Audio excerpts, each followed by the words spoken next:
Hey guys, welcome back to the channel. This is a story about what if Naruto stops Rias wedding high school DxD. Before I start, please support for more amazing content, and do consider subscribing to my channel and share this video with your friends. This is written by X10A Shadowfox and link in description and support writer. Let's start the video. The Underworld, a place where the human souls of the damned were sent for commenting the most sinister sins. A chaotic and vile place that made all the disgraced souls suffer for all of eternity in brims of fire, torture and such. And the rulers of this world were the hideous creatures that feasted on such souls. They were the devils. Of course, that is what the Bible that the God of Christianity used to describe the realm of darkness. Devils are, in fact, very human-looking creatures except that they were immortal beings with demonic magical abilities and other traits. To the devils, the underworld was their home and was nothing like what the Holy Bible has described it. The underworld actually had forests, cities, towns and such, no ocean. But of course, there is an order where all the devils were ruled by four very powerful, very great devils known as the four great Satans. But below these Satans, there exist 34 noble families. Before there was 34 there have been 72 families known to all as the 72 pillars. The reason there are now 34 families is because most of the other families have perished from the great war fighting against both God and his angel faction, and the fallen angel faction known as Gregory. Now among these family exists a unique family who govern both fire and wind, whose bodies were similar to the legendary creature of Immortal. The family is known as the Phoenix family, named after the great Phoenix of legend. In this family, there was one interesting child who was still deep asleep in his luxurious bed. Although as he slept he was starting to wake up because of an annoyance. The annoyance being that someone was pounding on his bedroom door. As he continued to ignore it, his bedroom door opened to reveal a young girl no older than 3 years old. She had dark blue eyes and blonde curly hair. She wore an elegant toddler-sized dress. Once inside she toddled her way towards the bed where she climbed on it. She then made it directly towards the center where she then started to jump up and down on it. "Ni-san! Wake up!" she repeated several times before the young boy finally rose from the bed. All right, Revel, I'm up, the older brother replied. "Come on Naruto Nizan, it's time to play," Revel cheerfully said. Okay, but first let me get some breakfast," Naruto said. Revel nodded in agreement as she hopped out of bed and left the room. Being fully awake now, Naruto decided to get out bed, freshen up, and get some breakfast. Walking over to his private bathroom, he got himself ready. Naruto Phoenix is a young 7-year-old blonde boy and is the 4th son of the Phoenix family. Naruto's room is a large room that is big as an apartment studio. It had all the basic furniture such as a desk, cabinet, drawers, bookcases and the current, home entertainment system, along with his bed and bathroom. Once he was freshened up, Naruto was wearing his regular type of clothing, an orange short-sleeved shirt, blue shorts, and a pair of sneakers. Walking out of his room, he glanced at his radio clock to see that it was 10 in the morning. Evening. After a day of entertaining Revel, Naruto and his little sister walked towards the dining hall for dinner. Once he had breakfast, Naruto found Revel where the two hung out for the day, doing whatever Revel wanted to do, playing both physical and strategic games. Naruto was glad that the day was over since playing with Revel was fun but still tiring. Arriving at the dining room, both spotted their family. Sitting at the head of the table was their father, Lord Phoenix, head of the Phoenix family. Sitting on his right side was their mother, Layla Phoenix, also known as Lady Phoenix. On his left, his oldest brother, Rival Phoenix, the current heir of the Phoenix family along with his wife. Sitting next to their mother was the third eldest brother, Riser Phoenix, aged 15. Their entire family had waited for the youngest children of the family where they made their way towards their respected seats. Naruto sat next to Rival's wife while Revel sat next to Riser. Once everyone was at the table, the family had dinner. While eating, Naruto could see that his father and mother were, secretly, eyeing him for some reason. Naruto knew that out of all the members of the Phoenix family, he was the most different, appearance-wise. Like the rest of the Phoenix family, he had blonde hair, but his was wilder and spikier and had ear-length bangs framing either side of his face unlike the rest of the men in the family whose hair was short and tamed. Along with the hair, he had sapphire eyes while everyone in the family had dark blue eyes. The biggest difference between him and the rest of his family was that his face. His brothers looked like their father with some bits of their mother while Revel looked exactly like their mother with a few characteristics from Lord Phoenix. Naruto didn't. Finishing dinner, Lord Phoenix got his family's attention where he looked at his youngest son. "Naruto, tomorrow you'll be coming along with me and you mother," Lord Phoenix stated. "What do you mean, father? Where are we going?" Naruto asked. "You'll be coming with us to visit the Gremory family," Lord Phoenix replied. "Why am I going with you too?" the young boy asking again. Lord Phoenix explained that it was necessary for him to meet up with other devil families, just like his older siblings did when they were at his age. Naruto wasn't interested in visiting other families since he thought it was going to be boring since it was going to be an adult thing. His mother then told him that the Gremory has a young girl around his age, so he won't be too bored. After a bit of speaking, Naruto agreed where Lord Phoenix told Riser to watch over Revel for the day because Naruto was going with them. Early afternoon, traveling using teleportation magic in a noble carriage, Naruto along with his parents made their way towards the Gremory Manor. Being bored during the travel, the young blonde phoenix slept halfway through the carriage. He was suddenly shaken a bit as Naruto groggily opened his eyes to see his mother looking at him. Lady Phoenix told him to properly fix himself, since they're close to arriving to the Gremory Manor. 5 minutes later, the Phoenix family arrived at the front of the giant castle where they had an entourage to greet them. Stepping out of the carriage, they were greatly greeted by the guards, maids, and butlers of the Gremory family, where they were then led into the mansion. Entering in the castle's main entrance, Naruto saw several family members which he guessed was the Gremory family. Taking a good look, Naruto saw each member of the family in front of him. The first was a middle-aged looking man with crimson hair and goatee. He wore a stylish white tuxedo with black shoes. Next to him is a beautiful young woman in her late teens with shoulder-length brown hair. She wore a cream-colored dress that reached just above her ankles. Standing a bit away from the two was another man who is quite handsome and has the appearance of a 20-year-old who also had crimson hair. By his side, another beautiful woman appeared to be in her early 20s with silver hair and matching eyes. Her hair flowed all the way down to her back and features a long braid on each side with small blue bows at the ends. She is wearing a blue and white French-made outfit with long sleeves and a white-made headband over her head. The only added visible feature was the red lipstick on her lips. The only person that caught Naruto's attention the most was the one that looked to be around the same age as him. A young girl with crimson locks, like the men, that reached her shoulder blades and is wearing a cream-colored dress like the brunette woman. Walking up to them, the older-looking man walked up to the Phoenix family. "Greetings, my friends of the Phoenix family. I hope you had a safe trip here?" The crimson-hair man greeted them. "Greetings to you, Lord Gremory and Lady Gremory."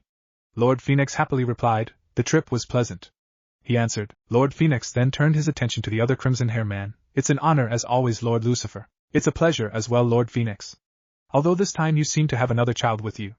"Who might this be?" Lucifer asked as he looked down at Naruto, who didn't show any emotion. Getting a quick nudge from his mother, Naruto walked forward towards Lucifer. Everyone was staring at the young blonde since he was going to be giving the current title holder of Lucifer and ruler of all the underworld his greeting, which many believed was to be a respectable and proper gesture like any high-class devil would know. Lazily lifting his hand, Naruto waved at Surzex. "Yo," he simply said. "Oh!" Naruto cried out as a visible lump formed over his head. Cradling his new headache, he looked at his mother, whom gave him a mild glare with a raised fist. "Naruto, you're in the presence of a Satan, be more polite," Lady Phoenix lectured lightly. Hearing this, Naruto straightened himself, coughed into his hand to clear his voice. He looked back at Surzex. "Yo, how's it going?" he said as he lazily waved him back like the last time. "Oh. Again? Why you hit me?" I asked how he's doing. Naruto cried out as he cradled his now second lump on his head. "Curtsy from his mother." Lady Phoenix sighed as she shook her head at her son's antics. Before she could even lecture her son again, the sudden sound of laughter could be heard ringing out into the room. All of the occupants looked to see Surzex laughing and wiping away a tear. "Ha ha ha, I like him already." Lord Gremory coughed into his hand to both clear his voice and get everyone's attention. "Well, anyway, seeing as you introduced your son, I would like to introduce my daughter." Where his gaze moved towards the small red-headed girl. "Rias, if you please," suggested the elder Gremory. The now named Rias stepped forward, giving a light curtsy. "Hello, my name is Rias Gremory. I'm 5 years old and heiress to the Gremory family." Introducing herself to everyone, Lord Phoenix looked pleased at this, where he made his voice known. "Now with the introductions out of the way, I think we should get to the topic at hand," where Lord Gremory agreed. Deciding for a more comfortable setting, Lord Gremory led everyone towards to an appropriated room. Walking inside the meeting room, filled with table and seats, Lord Gremory offered seats to their guests, which they happily accepted. Once everyone was comfortable, both families looked at each other. "Now let's talk about the topic that we discussed before." Lord Phoenix started off. "Yes, the joining of our families," said Lord Gremory with a smile. Naruto was really curious now, with his raised eyebrow being the only visible proof of it. Now, despite being young, Naruto isn't stupid, since he knew that the joining of two families usually means one of two options: take over another family or arrange marriage between the two families, which he started to have a bad feeling about it. So it's agreed then, the youngest son of the Phoenix family, Naruto Phoenix, and heiress of the Gremory family, Rias Gremory, are officially arranged to be married, Lord Phoenix proudly announced. 3 years later, outside the Phoenix Manor, Naruto was lying on the ground, panting heavily, as he relaxed in the family's training area. Around him, the training area showed signs of destruction as there are disturbed mounds of earth, scars, and slices on the nearby wood or rocks. Lying on the ground, he thought about what happened a few years ago. Flashback. All of the Gremory workers/employees continued with their own assignments/chores when all of a sudden they all heard a loud voice all over the castle that stopped them for a moment. "What?" In the meeting room, where both the Gremory and Phoenix families were in, looked over to see Naruto's stunned face as he looked both paled, and a ghostly figure of himself was leaking out his mouth. "Naruto, what's wrong?" Lord Phoenix bewilderedly asked. Snapping out his trance, Naruto looked back at his father with disbelief look, like why he was even asking that question. "What's wrong?" "You just decided who I'm going to spend my life with." Taking a few moments to breathe. "Why me?" he asked, being quiet throughout the whole time, looked surprised to see Naruto's reaction. Sir Zex looked insulted as he stood up and pounded the table with both his hands. What do you mean by why me? How can you reject my cute little sister, who is the cutest little girl in all the underworld? Searches remarked. Naruto realized what he said where he looked at the leader of underworld. That's not what I meant.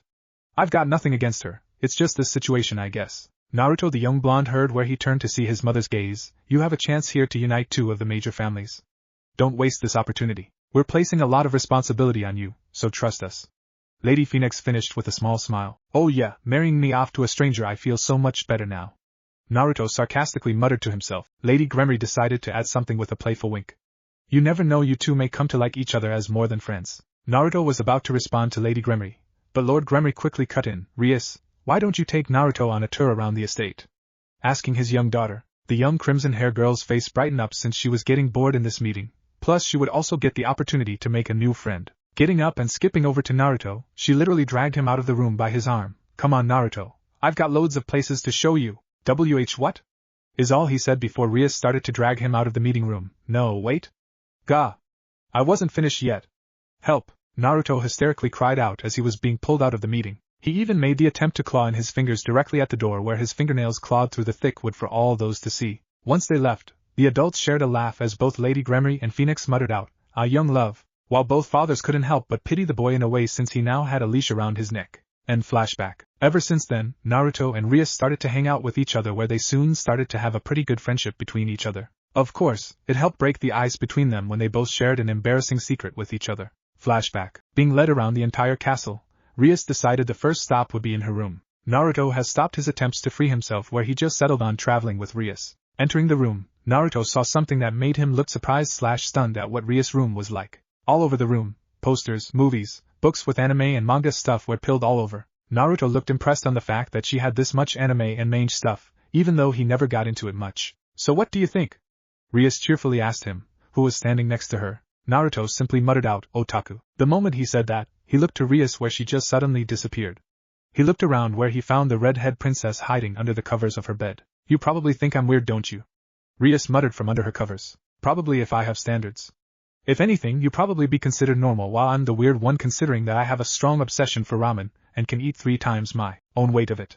Naruto admitted to her. Rias uncovered her head to look at the blonde boy where she looked at him curiously. He confessed that he was so obsessed with the food that his mother had to restrict him from eating so much of the stuff that he had to make secret compartments and such in order for him to have it as a secret snack or meal. Hearing Naruto's confession, Rias started to giggle at him. You're right, you are weirder than me, she confessed to him. And flashback. Since that time, he visited Rias regularly where they both started to grow a really strong friendship towards each other. His thoughts about his relationship with Rias stopped since he started to stand back up but barely. Taking another deep breath, he started to work on creating his new move, even though his body was screaming for him to stop training. The reason why he was working so hard was because of a condition that he has that no one in his family has. Naruto Phoenix, the son of the current Lord Phoenix, didn't inherit both the flame and instant healing ability that the rest of his family had. It was only after a couple of weeks from visiting Rias and the Gremory family that, during one lesson, from his mother they all found out something very disturbing. Before visiting the Gremory family, Lord and Lady Phoenix decided to start training Naruto and wielding his magic where he excelled in learning the basics of his demonic power.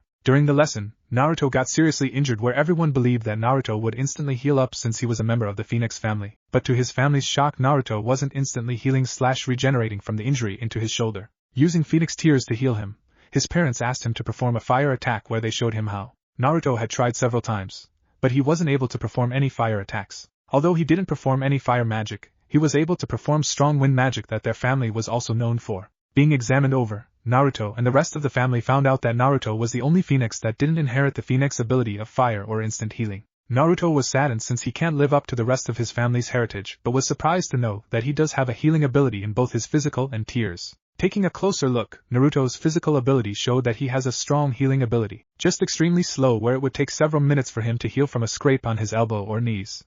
Longer for more serious injuries. Although his healing ability was slow, it showed to be a lot stronger where Beelzebub himself studied both his body and his tears. Naruto's healing ability might be slower than the rest of the Phoenix, but it showed that he actually has an immunity/resistance to several strong poisons that would normally kill a devil such as the poison of the 9-headed Hydra where even his tears also held the same type of quality, which makes it even rarer. Phoenix tears can heal injuries such as severed arms or mortal wounds.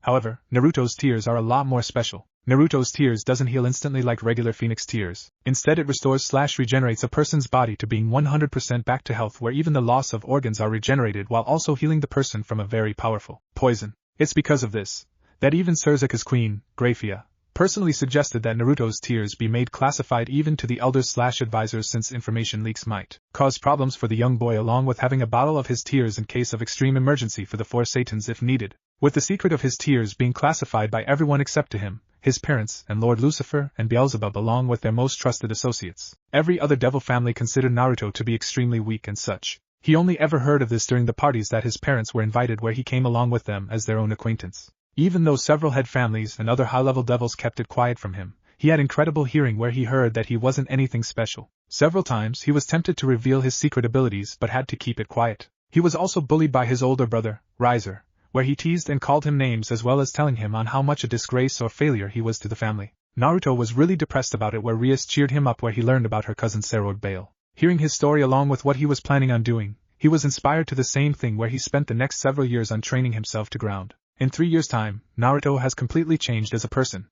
Naruto has become a lot stronger as a person, physically, emotionally, and mentally. Naruto has learned to ignore all the taunting and such while only listening to the praises he earned through his hard work. He has grown to be a cunning and smart individual, where he even defeated his friend, Sona Citri, who he met through Rias in chess. Although he was considered to be book smart, he was a prodigy when it came to combat. His martial arts skills were way above average, where he trained with several of any of Rias's or other of his family's peerage members, being able to hold his own against Yubelina, Shiulan, and Isabella, for example. His skills in handling weaponry were also high up in the specs, as he used either kunai, a katana, or chains. His physical abilities were among high.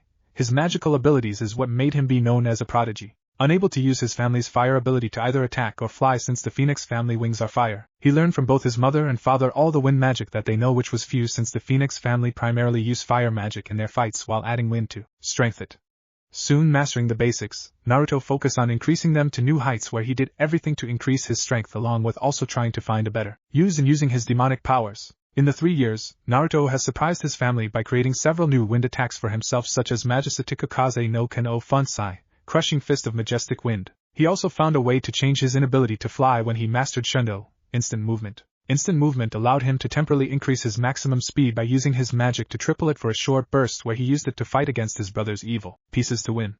With Shundo as the basis, he thought of the output, where he then moved on, where he mastered Koku Shundu, Void Instant Movement, to help him move in the air with incredible speed that he helped him keep up with his own brother, Rias, when he sparred against him. Lord and Lady Phoenix had openly said to him that they were proud of their son adaptation, since, even with the disability he was presented with, Naruto was able to improve through leaps and bounds to become a very strong symbol for the Phoenix family. Even though he was able to improve himself to greater heights, he knew that he needed more in order to fulfill his dream on becoming a Satan, which led him to his current time right now. Naruto studied up, where he learned about the demonic magic that every devil possess. However, no one knew what the purest form of the demonic magic does, since all devils add their signature element into it, such as Gremory using her demonic magic to create ice, while Sona uses her to create water, and so forth. Naruto wondered if there was a way to create attacks with just the purest form of demonic magic without adding the element to it, where he tried to figure it out. It wasn't until he recalled from watching an anime show with Rias how the character used his ki to create a ball, although mentally he thought about it, since the ball of energy made him feel like he was familiar with it.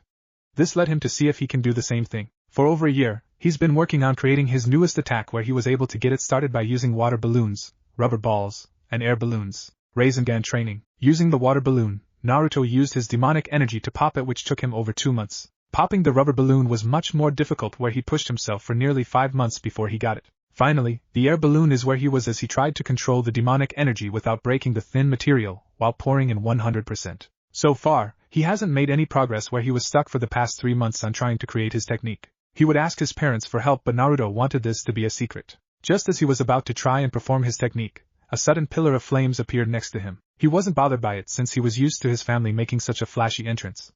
Naruto waited for a moment before the pillar dissipated to reveal his mother. "Mother, why are you here?" Naruto asked. "Your father and I have decided that it was now a good time for you to visit the Earth, since you'll have to go there soon if you wanted to find your future peerage." Lady Phoenix? Naruto was surprised that he will be going to the human world. Getting over his surprise, Lady Phoenix told him that he has an hour to get ready, since she'll be taking him to the Earth today, where she'll be taking him to England. 2 years later, out in the Phoenix family estate, the sounds of fighting could be heard around the training area. The sounds were created by 2 boys sparring against each other. The 2 are Naruto Phoenix and his best friend, Beowolf. The two were currently having one of their 2-month spar sessions. Both boys were fighting using only their physical strengths such as strength and speed. The only difference was that Naruto was using his magic to increase both his strength and speed to be on even ground with Sarorg. Naruto and Sarorg's friendship started off rocky when they first met. They first met each other when Naruto visited Rias, where Sarorg and his mother also visited when he was 9 years old. Rias introduced the two, but Sarorg's attitude wasn't that welcoming since he believed that Naruto was one of those devils that looked down on others, where he pushed Naruto's annoyance to the limit. Soon their arguments changed when the two boys started fighting each other outside the Gremory castle. Rias tried to stop them but couldn't, where she went off to find her mother or someone. Before she did, Rias was stopped when out of nowhere, Surzex caught her. The reason he stopped her is to explain to her that sometimes boys settle their differences with their fists rather than their words. They both fought furiously at each other where, by the end, both boys were lying on the ground. It was only after that the two actually started talk to each and soon became friends, where Naruto explained that like Sarorg, who couldn't use the Beowolf family's power of destruction, he can't use the flames of the Phoenix family to attack, fly, or to recover from any injuries. Once they got to know each other more, the two became pretty good friends, where they challenged each other every couple of weeks to 2 months, after they trained themselves. With a final roar of action, the spar that the two have been doing has now ended. In the middle of the training field, Naruto laid on the ground, where across from him laid Sarorg, the rightful heir of the Beowolf family. As the two laid on their backs, the sounds of running footsteps were coming to their aid. For Sarorg, a young girl with blonde hair, tied in a ponytail, came to his side to see if he was alright. For Naruto, 2 young girls came to his side. The first girl is a young 14-year-old girl that had hazel eyes with cat-like pupils and black shoulder-length hair with split bangs with an ornately detailed headband on her head. She wore a black kimono with a red interior that opened at her shoulders that showed her developing body. The biggest feature she had was the fact that she had a pair of black cat ears and a single black tail. The second girl was a 10-year-old with long blonde hair and hazel yellow eyes. She wore a green short-sleeved dress that stopped just above her knees with brown sandals. Her biggest feature was the fact that she had elf ears. "Naruto-sama, are you okay?" asked the elf ear girl out of concern. "Yeah, I'm fine. Nothing that a little RR would help," Naruto replied. "That sounds like a plan, Naruto-kun. But I think it's best we get the Phoenix Tears since you got very important appointment with Beelzebub today, an appointment that I and Shizu have been waiting for a while now," said the black cat ear girl with a hint of desperation. Realization set in motion where the young Phoenix instantly got back up. "Ah, that's right, today's the day I finally get my evil pieces, which means I can also make you two be part of my peerage, Kuroka and Shizuka," he reminded himself. These two are Naruto's friends, where he met the two of them in a different situation than they are now. Receiving the Phoenix Tears that Shizuka had with her, where she ministered its contents to both him and Sarorg. Once their injuries were healed, Naruto apologized to Sarorg since he needed to end today's visit because of his appointment with Beelzebub. Accepting the apology, both boys called it a day, where Naruto went to his room to clean himself up. Once he was ready, he went to his parents, where he said that he'll be leaving now to meet up with Beelzebub. "Naruto, do you want me or any of our peerage members to go with you? It would be understandable since you'll be meeting Lord Beelzebub for the first time," Lady Phoenix said. Naruto looked both confident and determined as he replied, "That's alright, mother. I'll be bringing Kuroka and Shizuka with me since I would make them part of my peerage immediately. Plus, I want to show that I'm strong enough to go out by myself without being babied or anything like that." With a smirk on his face, Lord Phoenix looked pleased since Naruto showed that, even though he didn't have the fire magic of the Phoenix, he definitely had the spirit of the family. "Alright then, Naruto, good luck on getting your evil pieces. There's a car that will take you to Beelzebub's lab," Lord Phoenix said, which Naruto thanked his father. He left home and entered the car with Kuroka and Shizuka, where the vehicle started to move, where the 3 children enjoyed the drive. As Kuroka and Shizuka chatted with each other about the spar that Naruto just had with Sarorg, Naruto thought about the 2 girls. Naruto met Kuroka over 2 years ago, just a couple of months later after he met Sarorg.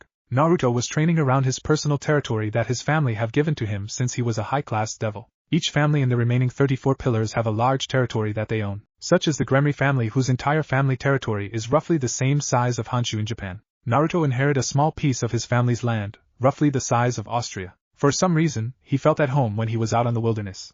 Using his speed and agility, he leapt through tree/rock and vice versa of his terrain with incredible skill. As he ran around, he arrived at a waterfall that was on his territory. He greatly liked how elegant the waterfall gives to the area, but his pleasant feeling suddenly turned into caution as he sensed someone or something. Cautiously looking around since he was curious on who it is, since if it was a creature on the hunt, it would have attacked already, given how he stood in an open area for a sneak attack. With no animals attacking him, Naruto figured that it was some type of person or intelligent creature that was just hiding for safety reasons. Looking around, he stopped as he decided to use his wind magic to feel around the area. It was only when he felt the air shifting around near the waterfall, Naruto went to check it out. He found a large cave being hidden behind some rock formations. Deciding to investigate it, he moved directly towards it. It was when he was about to step into the cavern that he was attacked. barely evading a claw strike before he jumped back. He looked in front of him, where he met Kuroka, with the same clothing just a bit rough-upped. Before he could even ask, Kuroka attacked Naruto, where he also engaged at her as well. Fighting Kuroka wasn't easy since Kuroka was very dangerous, especially since she used her hands as claws while also having the agility of a cat, since she was a Nikomata. They both fought very furiously against each other before Naruto won out, where he put Kuroka in a submission move that avoided her from using her claws and mouth to scratch or bite. Getting her to calm down, Naruto asked on why she attacked him, or for the matter on why she was so focused from stopping him from entering the cave. The answer came out in the form of another Nikomata, in the form of a small white-haired girl. Figuring it out the reason, without being told anything from the girl's side, Naruto explained that he was wondering on who was stalking him, where he figured it was her. Kuroka confessed that she was worried that he was going to attack her little 6-year-old little sister from getting hurt. Knowing the truth as well as the worried/scared look that the little white-haired Nikomata was giving him, Naruto released her, where he explained that he wasn't going to do anything to her, and that he was just going to leave once he found out the truth. Seeing/hearing no dissipation from him, the girl was thankful that her worries were nothing, but then heard, introducing himself, that he was from the Phoenix family and that she was living in his territory without permission, which he wanted to know. Kuroka explained how they just recently lost their mother, where she was now taking care of the both of them on her own. Hearing this, Naruto agreed to let them stay in his territory, where he even gave her his insignia in case anyone else came. For the next 2 months, Naruto visited Kuroka and her little sister, Chiron, where he and Kuroka had fun together while Chiron would eat the sweets or treats that Naruto would bring them. After some time, Naruto had asked Kuroka to become part of his peerage, where, once hearing all the benefits, she agreed, and if the same offer would be given to Chiron. Naruto explained that it could be a problem since a Nekasha, which are a very rare Nikomata that Kuroka and Chiron are, there could be some problems with him on having both instead of one. Kuroka was worried, but Naruto said that he knows someone who would love to have a little sister as cute as Chiron in her peerage. Kuroka was worried about it, but Naruto assured her that she can visit her every time he went to visit Rias. With that, Kuroka agreed, where all three went back to his home, which he surprised his family with his new friends and future peerage member. Flashback. Teleporting into the Phoenix Manor using his magic, Naruto with Kuroka and Chiron standing by his side, he led them through the hallways of his home towards the living room, which he hoped that his parents were there. Arriving there, he noticed that not only was his parents but also his brother, Riser, and sister, Ravel, were with them along with some guests. It was Rias and her brother, along with his queen as well as one more person. It was a young girl with violet eyes and long raven hair that reached down to her back while she wore a pretty violet dress. Making his presence known, everyone turned where his parents welcomed him back while Surzex cheerfully greeted him like his usual way. Rias jumped out of her seat, where she jumped and hugged him. "Hello, Naruto-kun," Rias happily said. "Hey Rias, how's it been? I'm sorry that I haven't visited you in a while and hanging out with Serod more." Naruto greeted back while also offering her apologies. Rias didn't mind, where she said that it gave her a chance to be with her new raven hair friend. Naruto acknowledged her, where he introduced himself while the girl introduced herself as Akino Himejima. "Akino? That's a nice name?" Naruto commented. Era, thank you Naruto-sama," Akino said while her cheeks became a bit pink. Before things could get more interesting, Naruto said that he has 2 people to introduce to everyone, where Naruto signaled the 2 girls to come into the room. Kuroka and Chiron walked forward, where Chiron stood behind Kuroka since she was a little nervous. Everyone was curious, where Naruto introduced the 2 to everyone here, where Kuroka and Chiron politely greeted them. He explained the story to everyone since they were curious on how he met them. Once he finished explaining, he looked at his parents with glee in his eyes. "Also, Kuroka here has agreed to become a member of my peerage once I get my evil pieces," Naruto stated, which his parents, Surzex, has congratulated him on picking a strong and rare species of Nikomata. Riser seemed jealous on the fact since his face sneered at how lucky Naruto got a cute Nikomata for himself. Surzex wondered on about Chiron since there wasn't going to be an issue with Kuroka since it was only one Nekasha that Naruto was planning on turning into a devil. But if he was going to acquire both of them, then it could become a problem. Riser had an idea, which you all already know, add to peerage if any of you didn't guess, where he made it known to everyone. But before he could say anything, Naruto spoke first, where he said that he was hoping if Rias would take her in, since it would give Rias a new member to her growing family/peerage, but also assures that Kuroka and Chiron would still be able to find a way to stay close since Naruto and Rias visit each other every following week. The idea was very acceptable, where Rias cheerfully accepted while also offering Chiron that she'll take good care of her since she now has an adorable little sister. Surzex smiled since Rias has gotten another member into her family. Lord and Lady Phoenix deeply approved, where they then got some servant to show Kuroka a room for her to live in, where she smiled at the thought. The same thing Surzex said to Grafia since Chiron was going to live with Rias from now on. Since then, things has gotten better for the Nikomata sisters. End flashback. He also recalled how his brother Riser wanted Naruto to trade Kuroka to him, which he denied it immediately since he knew his brother was up to something, which he even got his mother involved when Riser had forcefully been trying to change Kuroka's mind in joining his peerage instead of Naruto. Soon after Kuroka moved in with him, things for the two have been fun. Naruto and Kuroka trained together, where they improved little by little. Kuroka also gets the chance to visit Chiron, who took up the name Kaneko Tuja as a sign of her new beginnings but will still respond to Chiron from Kuroka only. Although, having Kuroka was great, he found it a bit uneasy at night where every morning, he always found her sleeping with him wearing a simple shirt, while hugging him close to her developing body. A year after meeting Kuroka, he met Shizuka, Shizu for short, who had a similar background as Kuroka, although he met her during one of his trips into the nearest devil city located in the Phoenix family territory. Flashback. Naruto was walking with his mother into one of the devil cities that was in the Phoenix territory. After an hour of walking around with his mother, and her shopping trips with Ravel, he had enough. Seeing a chance to escape, he took it where he had disguised himself as a commoner by stripping away his fancy clothes into his usual attire, shirt, pants and sneakers. Once he was out, he went to the closest forest area away from the city. Leaving the city for a more tranquil 18th century village area, he began exploring. As he walked around he made his way towards the open fields. It was here that he heard some crying in one of the open fields away from the buildings and such. Deciding to investigate it, the blonde phoenix looked around where he then spotted a small group of boys and girls, behind some bushes. As he got closer, he saw that a few of them were from noble families that lived around here.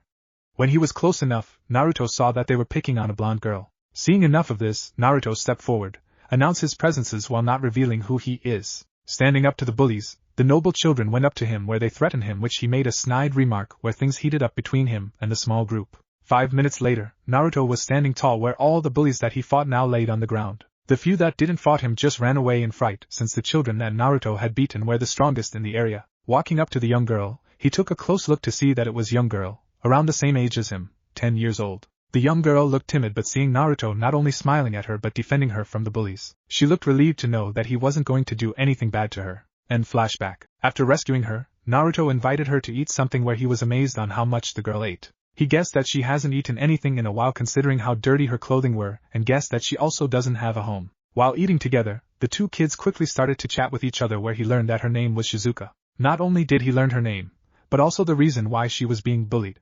Shizuka was of devil, human and elf descendant. He wondered about her parents where she said that she was an orphan for the last 3 years since her parents were dead. She's been living in the streets or in the forests outside the city for that entire time. Naruto felt sorry for her but could tell that Shizuka is really a strong person to be able to survive that long without any help. Hearing on how tough Shizuka's life has been, Naruto had little doubt in his mind that she could be an amazingly strong person if given the chance to grow and train properly. He formally introduced himself as Naruto Phoenix, one of the children from the Phoenix family who is reigning family of the territory she was in. Hearing who he was, Shizuka grew nervous, but was surprised to learn that Naruto offered her a chance to start fresh with a new life for herself by being part of his future peerage.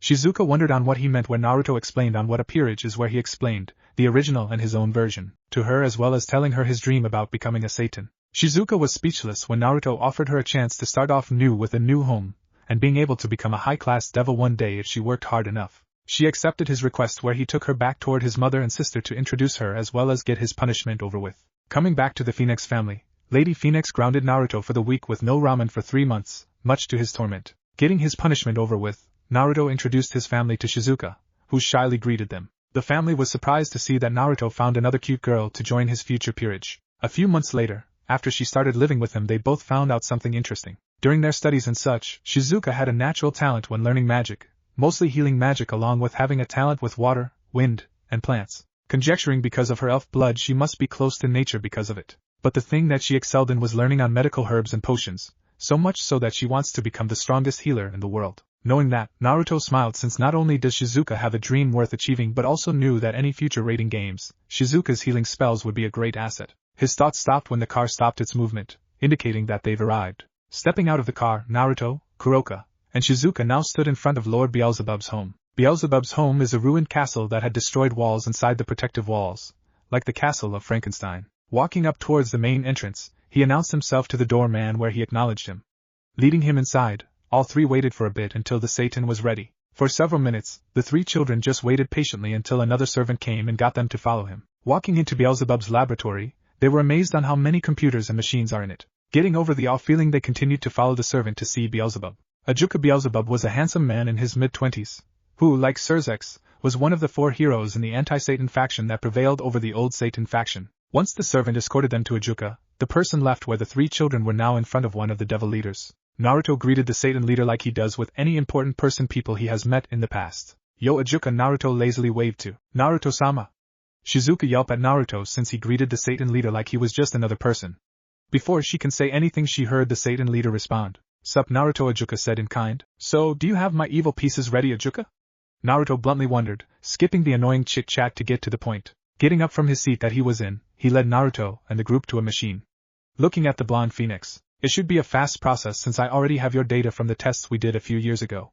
I just need to update your data from 4 years ago to your current status," Ajuka explained. Understanding, Ajuka began to question Naruto, where he answered every question he can. Once it was done, Ajuka activated the machine, where after a few minutes, a set of chess pieces were spit out. Seeing the pieces, Ajuka glanced at Naruto. "Alright, your evil pieces are ready. The only thing left is for you is to spill some of your blood on all of them to make sure that the set will only respond to you and you alone," he said. Naruto nodded in understanding, where he then moved forward, where he looked at his evil pieces before he cut his hand with a blade of wind he conjured to cut his palm and allow his blood to seep out. He moved his bleeding hand over the pieces, where he gripped it firmly to allow his blood to bleed out quicker, spilling onto the chess pieces. As his blood flowed down the set, the pieces started to glow a bit before being consumed in his power. Several moments later, which his hand started healing up quickly, where he then wiped the blood away with a tissue, his evil pieces were born. Gold-covered pieces with small orange-red hot rod flames at the base of each piece with a silver-black lining. "Come on, it's not Naruto if there is no orange in it." As he, as well as Kuroka and Shizuka, was viewing his pieces, Ajuka began to explain on how it works. "Now, as you see, there are a total of 16 pieces. Every one of them is meant to be used for your peerage, except for this one," pointing at the king piece. "The king piece is for you alone. With the king piece, the other pieces will respond to you," Ajuka stated. Naruto picked the item, where it was then absorbed into his flesh.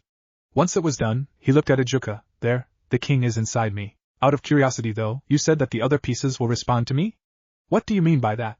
Questioning the Satan Lord. "You're on your own for that," Ajuka simply answered. Letting it go, Naruto asked about the other pieces and their abilities.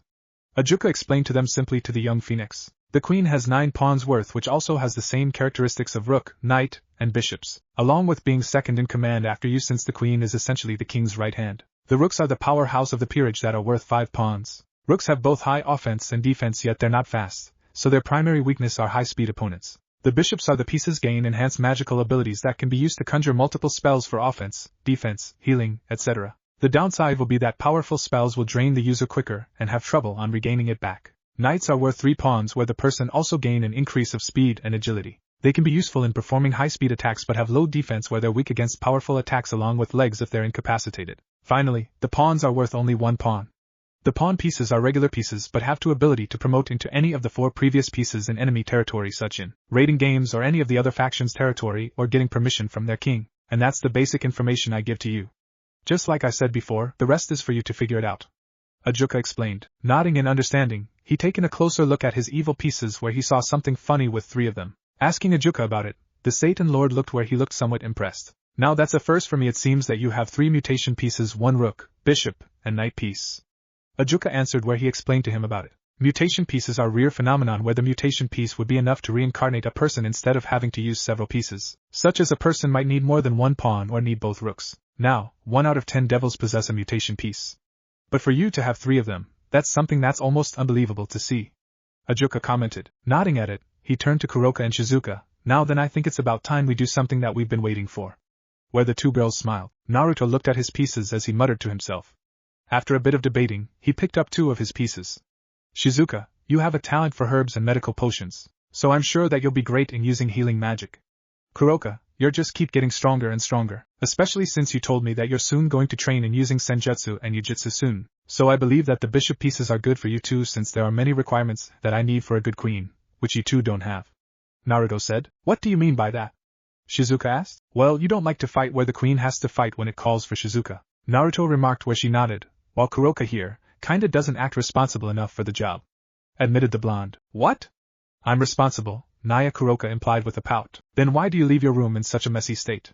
Naruto plainly said, where Kuroka smiled dumbly at it, as she blushed a bit in embarrassment, since Lady Phoenix has often scolded her about it too. "Well, let's get this over, since I know that Kuroka is going to cost more to revive as a bishop, since you're just as strong as me," where he gave Kuroka his mutated bishop piece while Shizuka would take the normal bishop piece. "I, Naruto Phoenix, command thee under my name for Kuroka and Shizuka, to become my servant, and lead a new life as my bishop," Naruto chanted. An orange-golden flame enveloped the 2 as the 2 bishop pieces merged into the 2 girls' bodies. Once the bishop pieces were absorbed into the girl's body, the flames died down, where the phoenix symbol was now inscribed to them. Alright, now you two are officially the first two pieces of my peerage. Congratulations, Naruto happily stated. Kuroka and Shizuka looked over themselves once they gathered their bearings, where they can tell that they completely changed from what they were before. Before anything could be said, they heard Shizuka clapping at them. Not bad, Naruto. I can tell that you chose well on using both your bishops. It actually makes me wonder on what type of members you'll choose as your peerage, Shizuka stated as he was curious on who he'll choose for the other mutation pieces. Once it was done, Naruto and his new bishops peacefully left the Satan's laboratory, taking with him the rest of his evil pieces. Sensing that the children has left, Shizuka just sighed as he looked at the far end of the work area. Okay, you two can come out now. I'm pretty sure you can't sense them around, he stated. Walking out from the shadows, the Devil Lord, Surzex Lucifer, and his queen, Grafia, came into the light. They casually made their way to Shizuka, who moved to another of his computer screens. Standing next to him, Surzex looked at his best friend. So are you rescanning his blood? Asked the redhead, getting the Satan's attention. Yes, from the extra drops of blood that spilled over, I was able to get a proper amount for this. The results should be finished in a few moments, Shizuka answered as he looked back at his computer screen. That's good. I'm very curious on how much Naruto's blood has been changing, Surzex remarked. Grafia looked at her husband. Surzex-sama, why is it that you want Shizuka-sama to retest Naruto-sama's blood? I can understand, because he is not only Rias-sama's fiancé. His blood is the strongest healing factor in the Phoenix family. Why is it that you want to retest it again after a few years? Questioned the silver-hair queen. Surzex simply smiled back at his queen. Let's just say I've been having a gut feeling lately, a feeling that I hope won't cause any future problems. Where Grafia looked confused about his answer. It was around this moment that Shizuka's machine made some beeping sounds to inform them that it was finished analyzing the contents. Shizuka put his attention on his screen, where he looked at the results of the test. Seeing the results, Shizuka spoke surprisingly. Albi, looks like your gut is keener than your own senses. Where Surzex and Grafia looked at the other Satan. Shizuka began to explain that Naruto's blood has changed from the last exam he took several years ago. Figuring that they were curious, Shizuka answered their curiosity by explaining to them on what he meant. Shizuka said that Naruto's blood has changed again, but differently. Even though his blood was demonic like theirs, Naruto's blood changed where not only demonic energy flowed deeply into him, but also small, tiny particles of another type of energy along with it. It is completely surprising, since every devil has a demonic energy with no traces of any other type of energy except for those who have been reincarnated into devils but still retain some of their abilities from their old lives. For Naruto to have, even if it's a small amount, was really unprecedented. So, does this mean that Naruto-kun? Surzex spoke up after hearing Shizuka's explanation, but stopped as Shizuka answered back. Yes, it's a possibility. Although, until we can test him further, then we won't know, since the chances of him actually being able to wield that power is still less than 1%. He responded. However, getting the two Satans' attention, it also means that Naruto-sama has less than a 1% of actually wielding that power, Grafia implied. Shizuka nodded, where all three looked at the screen with Naruto's newest test results, as they thought on what Naruto's future was going to be. Morning. As the sun began to rise over the city of Ko, the students of Ko Academy were calmly walking in through the front entrance of the school, where they were preparing for another day of school and lessons. It was around this time that many of the academy students that were walking around the hallways took a moment to stop at the sight that was also walking in the same hallways. Walking elegantly, the two most popular and beautiful school idols made their way to their classroom. The first one is considered to be the most beautiful woman to ever grace this school's floors. She was young in her late teens with light skin, blue-green eyes, and a buxom figure. She wore the Academy girls' school uniform, which consists of a white long-sleeved, button-down shirt with a black ribbon on her shirt collar worn under a black shoulder cape and matching button-down corset, a magenta skirt with white accents, and brown shoes over white crew-length socks. The idol's most defined feature would be her long, crimson-red hair that reaches down to her thighs, with a single hair strand sticking out from the top. Her hair also has loose bangs covering her forehead, and side bangs framing her face. The second was another young woman with a buxom figure who was the same age as the first.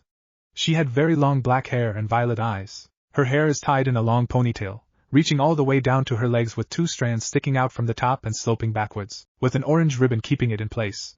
She wore the same girl's uniform as the redhead girl, but she wore black knee-high socks. These two names are Rias Gremory and Akino Himejima, also known throughout Ko Academy as Koa's two great ladies. As the students that were in front of the two ladies spread out to allow them to pass them while they gazed at their beauty and elegance, Rias kept her gentle smile poker face while thinking about her problem, her engagement to her fiancé, Riser Phoenix. She remembered when she first heard of the new arrangement of becoming Riser's bride. It happened 4 years ago. She was back home in the underworld with her peerage, Akino, Kaneko, and Kiba, preparing herself when she'll begin high school in the spring. Rias was very happy since her parents had allowed her to study in Japan since the beginning of their junior high school, with Sona Citri, who was also be attending in the same school under their new territory that they'll be responsible for, Ko City. She had just finished training with Akino and Kaneko, who were her training partners, as Kiba was off training with his master, Surzex Knight, that she heard from one of the servants in the Gremory that they had visitors, where she decided to freshen herself up.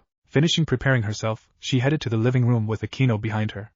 Arriving at her destination, she was surprised to see that it was Lord and Lady Phoenix of the Phoenix family with Riser at their side, who had a very pleasing look on his face. Announcing her presence, everyone greeted her where she asked on why the Phoenix family were visiting.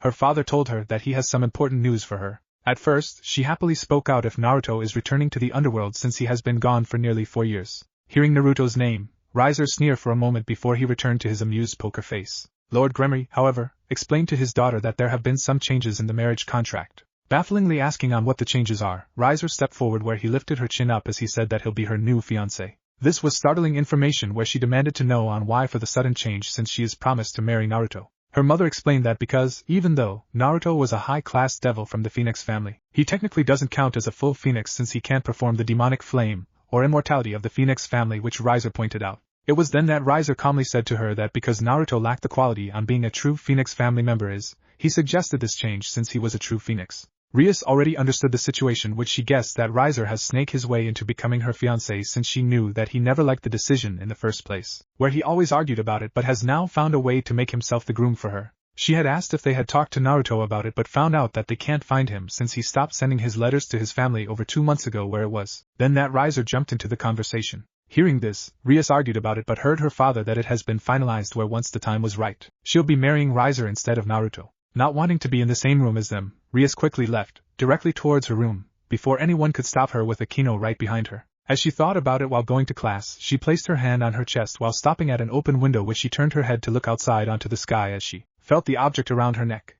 The object was a green crystal gem necklace, Shodai Hokage necklace design. The necklace around her neck represented, not just a bond, but also a promise to her. She remembered the day she got this necklace, the necklace she treasured with all her heart 8 years ago. Flashback. In the Gremory family's castle, Rias was outside, at the training ground, watching the spar that was happening right in front of her. Standing beside her were Akino, Kaneko, Kuroka, and Shizuka, whom looked just intrigued on what was happening right in front of her. Naruto was standing on one side of the training field as he was gasping for air from his exhausted body. Currently, he was facing an opponent of legend, a member of Lucifer's peerage. Naruto's opponent was Beowolf, the descendant of the legendary Beowolf, who looked in his mid-20s with brown hair. Standing outside the training ground, Lord and Lady Gremory watched with fascination while standing next to them was Surzex and Grafia. The reason on why he was sparring with Beowolf was because of a bet he made with Surzex. The bet was that if he wins, he'll be Grafia's servant for the week, while if he loses, he'll be a Surzex servant for the week. The only reason he did this was because of Surzex doting over Rias lately, where she wanted some privacy right now because she wanted to work with the boy she had rescued recently, a boy that he hasn't yet met with.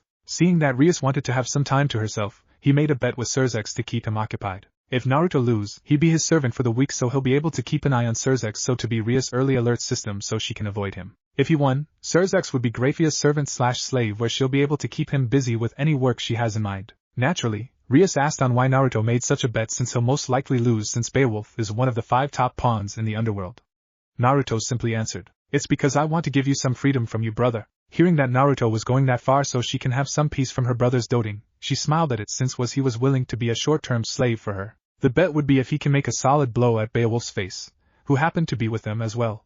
Needless to say, the bet was intriguing where he agreed, although Grafia made a point of argument about it. Inside, however, she actually hoped that Naruto can succeed where she'll be in control of Surzex for the week, and not just be in charge over him in their home. Although she wore the pants in the marriage, this would be more privately since Surzex would have to do things around their home when he wasn't doing his Satan duties. The spar has lasted for 30 minutes where Naruto was just barely standing on his own 2 feet.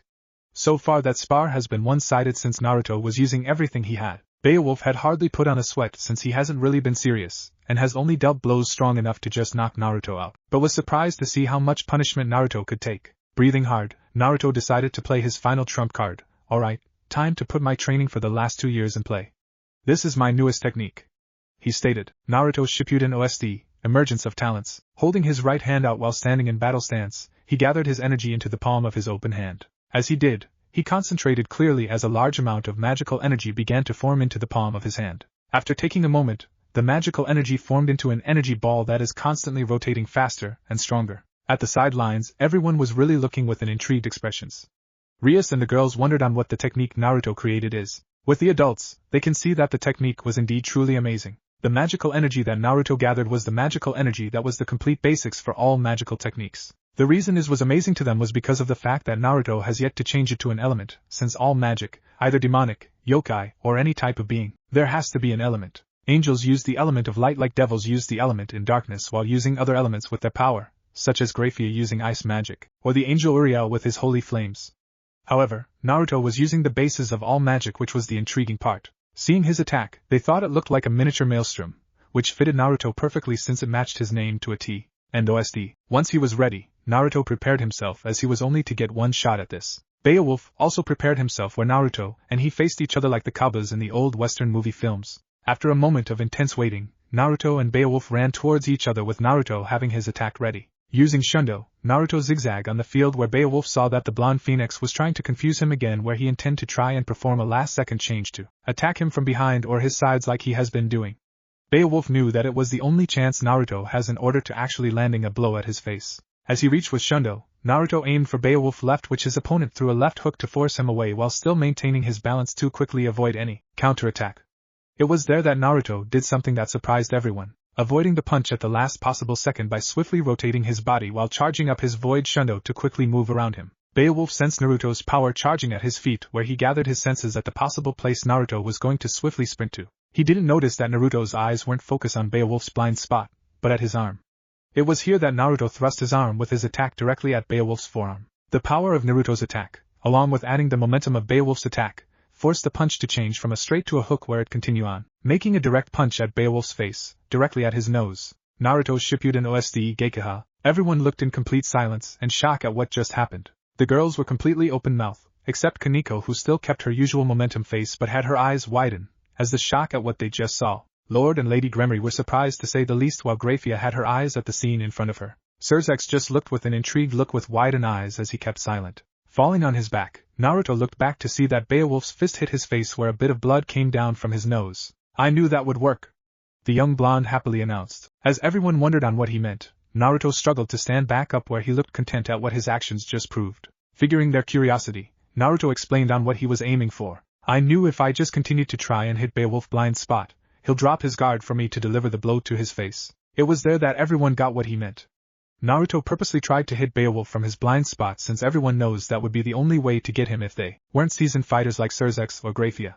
But that was just a diversion for his real plan. Getting Beowolf to believe that hitting him from behind, he fully expected for it to happen where he had his guard up at that moment. It was even more believable since Naruto prepared to jump for the other side since they sensed his magical energy powering up in his feet. Taking the moment where he had a clear line of sight at Beowolf's left punch, Naruto thrust his attack at his arm where the end result came to be. And with that I win the bet, since sometimes to beat an opponent is to sometimes use their own power against them.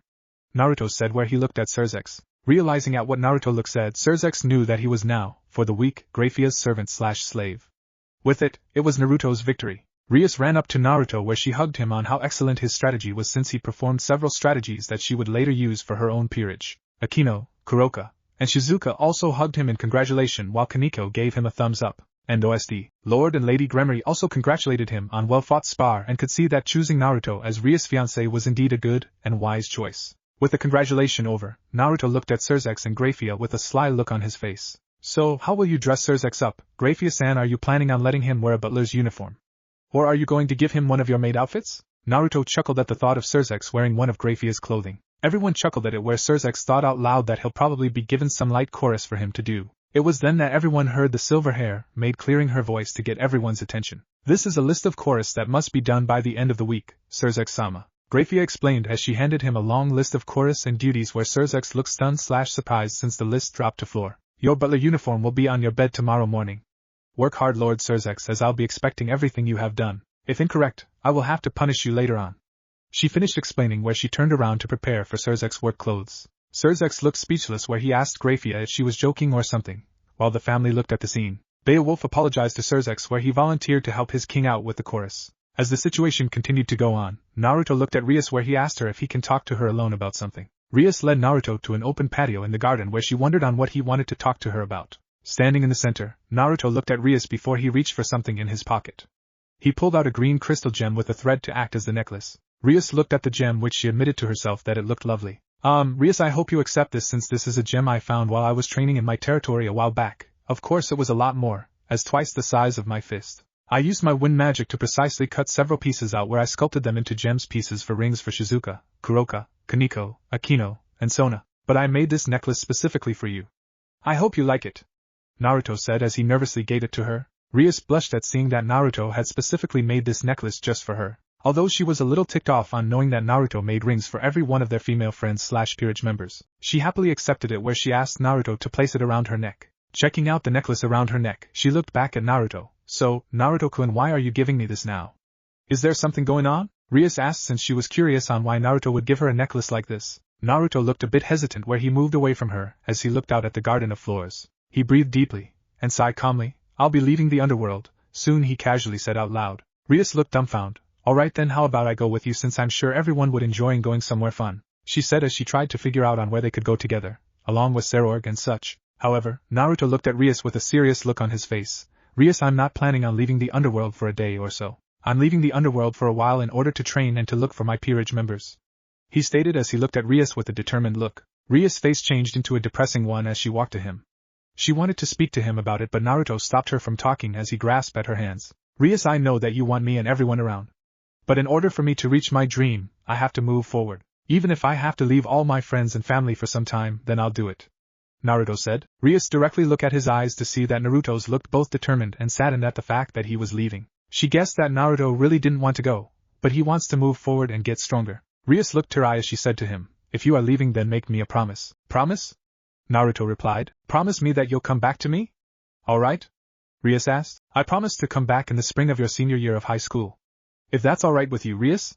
He asked the redhead girl, looking upset. Rias looked at him where she said, okay, if you promise to come back around that time, then I'll be waiting for you, she answered, but Naruto could see that she didn't want him to go. Before he could say anything, Rias walked up to him and kissed his cheek where he blushed a bit from the gesture that she gave him. And flashback. It was month later that Naruto left the underworld, taking Kuroka and Shizuka with him, secretly leaving where he explained to his parents in a letter on why he left. But of course, it was during that month that Naruto's reputation in the underworld has increased drastically. The spar that happened between him and Beowolf was really something, since Lord and Lady Gremory explained to not only the Phoenix family, but also other families from the remaining 34 pillars. Hearing that Naruto, the Phoenix's family's child with none of the immortality or flames, was able to injure Beowolf, Cerzek's Lucifer's pawn, was considered to be a real achievement, especially for a 13-year-old. Of course, the bet he and Cerzek's made was kept secret because of imaginary. Right now, it's been a month since the beginning of the spring term of her final year as a senior in Ko Academy, and a lot has happened during that time. A few weeks ago, she had resurrected 2 new members to her peerage. The first was a young second-year student named Haida Issei, her one and only pawn. He was a 17-year-old with brown hair and light brown eyes. He was also the new wielder of one of the 13 legendary Longinus, the sacred gear boosted gear. And finally, her final bishop piece, the newest arrival to Ko, Asia Argento. She was a 15 to 16-year-old girl who was transferred into Ko Academy as a second-year student, who is in the same class as Issei. Asia has green eyes and long blonde hair that flows all the way down to her back, with split bangs over her forehead and a single strand sticking out from the top, sloping backwards. Asia was also the wielder of the sacred gear Twilight Healing, a powerful item that heals any type of injury. Along with getting her new peerage members up on devil activities, she had also, during that time, been waiting patiently for Naruto to appear again, hoping to see Naruto waiting outside of the academy with his usual grin for her to come out. As she thought about it, Akino, who was walking with her, noticed on how Rias was acting in front of her, where she saw her place her hand on her chest that held the crystal gem necklace that Naruto gave her years ago. Akino, unconsciously, touched her left hand on a ring that was made out of the same crystal gem substance that Naruto had given both her and Rias. Akino knew Rias' feelings for the Flameless Phoenix since she also had them as well, especially since he knew her secret about her parentage, and yet he didn't care about it. Both the new members of Rias' peerage were in incidents that involved in being killed by fallen angels, but with Rias and her peerage help, they were not only able to be resurrected as devils but are now living a life that most people could only imagine. Asia was set up so that now she was living with Issei, who was happy to look after the young girl. Her thoughts about her newest family/peerage members ended when she heard the class bell ringing, alerting her that class was about to start. She shook the thoughts out of her head for now since she needed to focus on her problem that will be arriving later today. Rias has planned to skip her remaining classes after lunch to wait in the ORC room because today is the day she'll be meeting with her annoying fiancé. 2 weeks later, in the mountain terrains just north of the town of Cherdin, located on the Kalva River of Russia, a certain group were both enjoying the majestic sights of the land as well as finishing up a training exercise that a certain blonde has set up. As the snow gently fell from the sky, several large explosions that were loud but wouldn't get anyone's attention was made, disturbing the peace of the land. Once the explosions had settled in the middle 5-meter crater, stood a young man. The young man was around his late teens to early 20s who was 5 feet 10 inches. He had blue sapphire eyes and wild spiky blonde hair, jaw-length bangs framing his face. Despite the freezing environment, he's wearing a short-sleeved black shirt under a blue Wrangler jacket, baggy blue jeans, and steel-toe shoes. In his right hand he held a sword that looked well-crafted that had a blue gem just above the handle. Yu-Gi-Oh card, Noble Arms, Excalibur. Outside of the crater stood 2 people as his opponents. The first was a beautiful young woman in her late teens, 18 or 19, around 5 feet 8 inches foot, who has vanilla blonde hair that is generally put up in a bun and violet eyes. She had a particularly large bust, and has quite a defining curved body that was highlighted by her appearance in her armor with a fencing sword. Bust 95, waist 60, hip 83, wiki/file, Sylvia_Van_. The second was a young 16-year-old, 5 feet 4 inches foot tall boy with short chestnut hair and large amber eyes. He wore green Chinese sorcery robes with white kung fu pants and black rubber-sole kung fu shoes. In his hands he held a Chinese jian sword. Taking a moment, the blonde boy walked out of the crater that the 2 swordsmen have created in their attack where he looked impressed. You two did a pretty well combination attack. If I didn't use my technique that would have hit me, said the blonde. I thought we had you in that 4-way diversion that Sylvia set up for me to deliver the final blow, said the frustrated chestnut hair boy. Well, sorry to disappoint you, Lee, but you forgot to count on the fact that I was able to use my technique in that way to avoid the hit. But I must say, you were really impressive there, Sylvia. I was surprised that you were able to create 4 after images in the same time like that while using your sword for 5 slashes attacks, said the blonde. Thank you, Naruto-sama, however that is a move that I prefer not to use unless I have no choice since the precision, speed, and strength needed for me to execute it takes a lot of concentration and stamina, Sylvia remarked between breaths while holding on to her rapier sword. Naruto Phoenix was here in Russia, training with his peerage to be ready to meet his family since after this week, he'll be returning back home to the underworld with his peerage. Right now, Naruto was training with his 2 knights in order to improve not only their speed but also their defense and magical assault. While Naruto is with his knights, most of his peerage were doing their own personal training around the terrain. Just as they were about to continue with their conversation, the sudden sound of explosion and falling debris have been heard around them. Deciding to take a look, Naruto and his knights head their way to the sounds. Reaching another open area, the 3 people witness a sudden explosion that caused the snow around it to spread throughout the area where it covered them. Out of the explosion, one stood near the exploded area while the second was now on top of one of the few boulders nearby with his arms crossed. The one standing nearby the now-made crater was a teenage boy standing over 6 feet 5 inches foot tall with dark skin. He is from Mexican descent with pronounced cheekbones and has wavy brown hair with bangs that generally hangs over his brown eyes. He is muscular while appear to be a bit older than he really is. He is currently wearing a baggy gray jeans with a short-sleeved shirt under a coat and steel-tip boots because of the snow. The second was another teenage boy standing at 5 feet 7 inches foot tall. He wore a simple white training shirt, black sweatpants and sneakers. The most intriguing features about this boy was his unnatural canine-like features, including dog ears, hair, and sharp fangs. He has spiky, long brown hair that goes down to his mid-spine, tied up in a ponytail fashion with the rest of his hair being very spiked and a distinct fringe forming at his forehead with 2 visible bangs at the sides of his face. Before anything else happened, a couple of slice sounds were heard causing the canine-look boy to jump away since the boulder he was standing on was sliced diagonally down. Along with the slice, a crying sound was heard when someone else came flying down and landed clumsily in front of the group, covering themselves into the snow. After a moment or two, the person stood up to reveal that it was a blonde teenage girl that was covered in snow, and a few debris stood up, allowing the snow and debris to fall from them but still had a bit of small snow patches on their head and shoulders. Mao Yuzum-chan, your veil attack is impossible to beat, whined the young girl while trying to keep herself warm as she pouted at her opponent who gracefully walked out into the opening to reveal a young brunette woman. Hey, don't whine at me. You said that you wanted me to fight you with everything I got and I did. You're the one who couldn't handle being around the snow, especially in the outfit you're wearing, Hakufu, said the young brunette. The blonde-hair girl was a young beautiful 18-year-old blonde with ample cleavage and green eyes. She has long, flowing strawberry blonde hair that goes down all the way to her back, which also covers her ears. Her hair bangs also cover most of the middle of her forehead. 2 strands of hair also stick out on the top of her head. She wore a simple short-sleeve loose shirt with black tights. The brunette girl was a young well-endowed woman in her late teens with long, dark brown hair and eyes, and a well-developed body figure. She is wearing a pure white silk, perfectly covering her private parts and limbs. She also had a long white veil that was 4 times longer than her body. Like you're one to talk, how come you're not shivering like I am? Hakufu stuttered out as she shivered from the chilling area before looking around her to see that everyone else is the same thing. Same with you guys. Why do you guys act like you're not cold? Asked with her teeth chattering. It's because of our magic, Hakufu.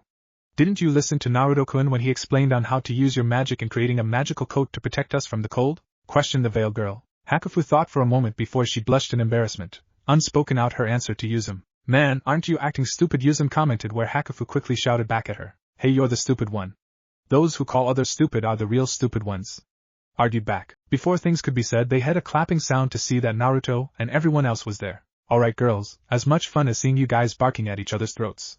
What do you say we call it a day, since we need to get ready for our trip? After next week, I'll be back home, while also be introducing all of you to my family.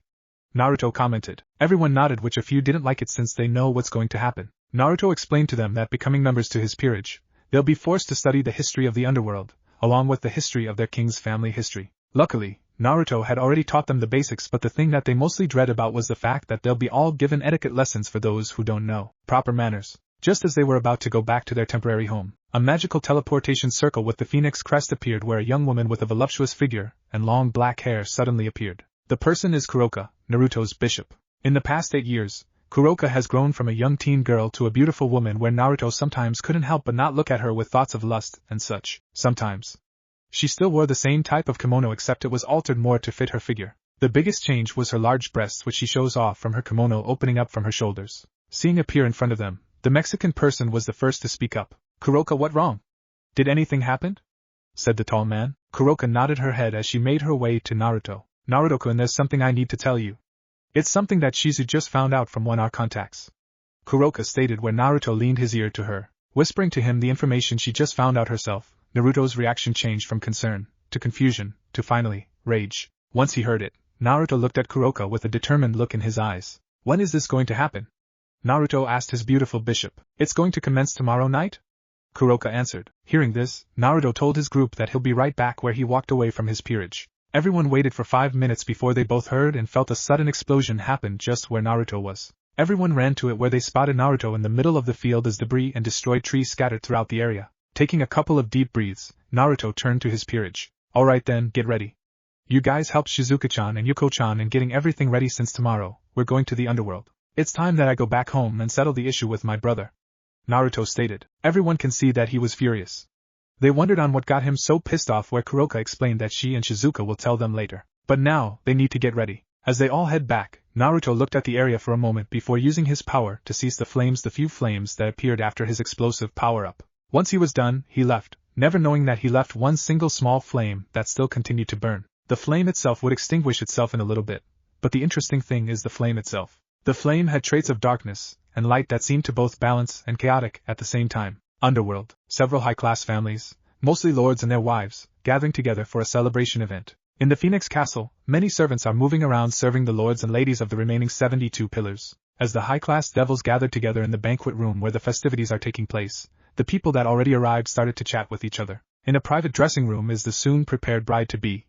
Alone in a room, Rias sat in front of a mirror disc as she looked at herself. Rias mentally agreed with herself that the wedding dress fitted her perfectly and showed off her well-toned body, highlighting her beauty even more. However, her facial expression shows that the crimson-haired princess wasn't happy in the fact on who she was going to be wearing it for. Flashback. In the occult research building, Ria's face was both annoyed and frustrated while crossing her arms under her large bust as she stood her ground at the sight in front of her. Standing behind her was, currently, her entire peerage as she looked at the person that was making their king look angry. In front of Rias stood her fiancé, Riser Phoenix.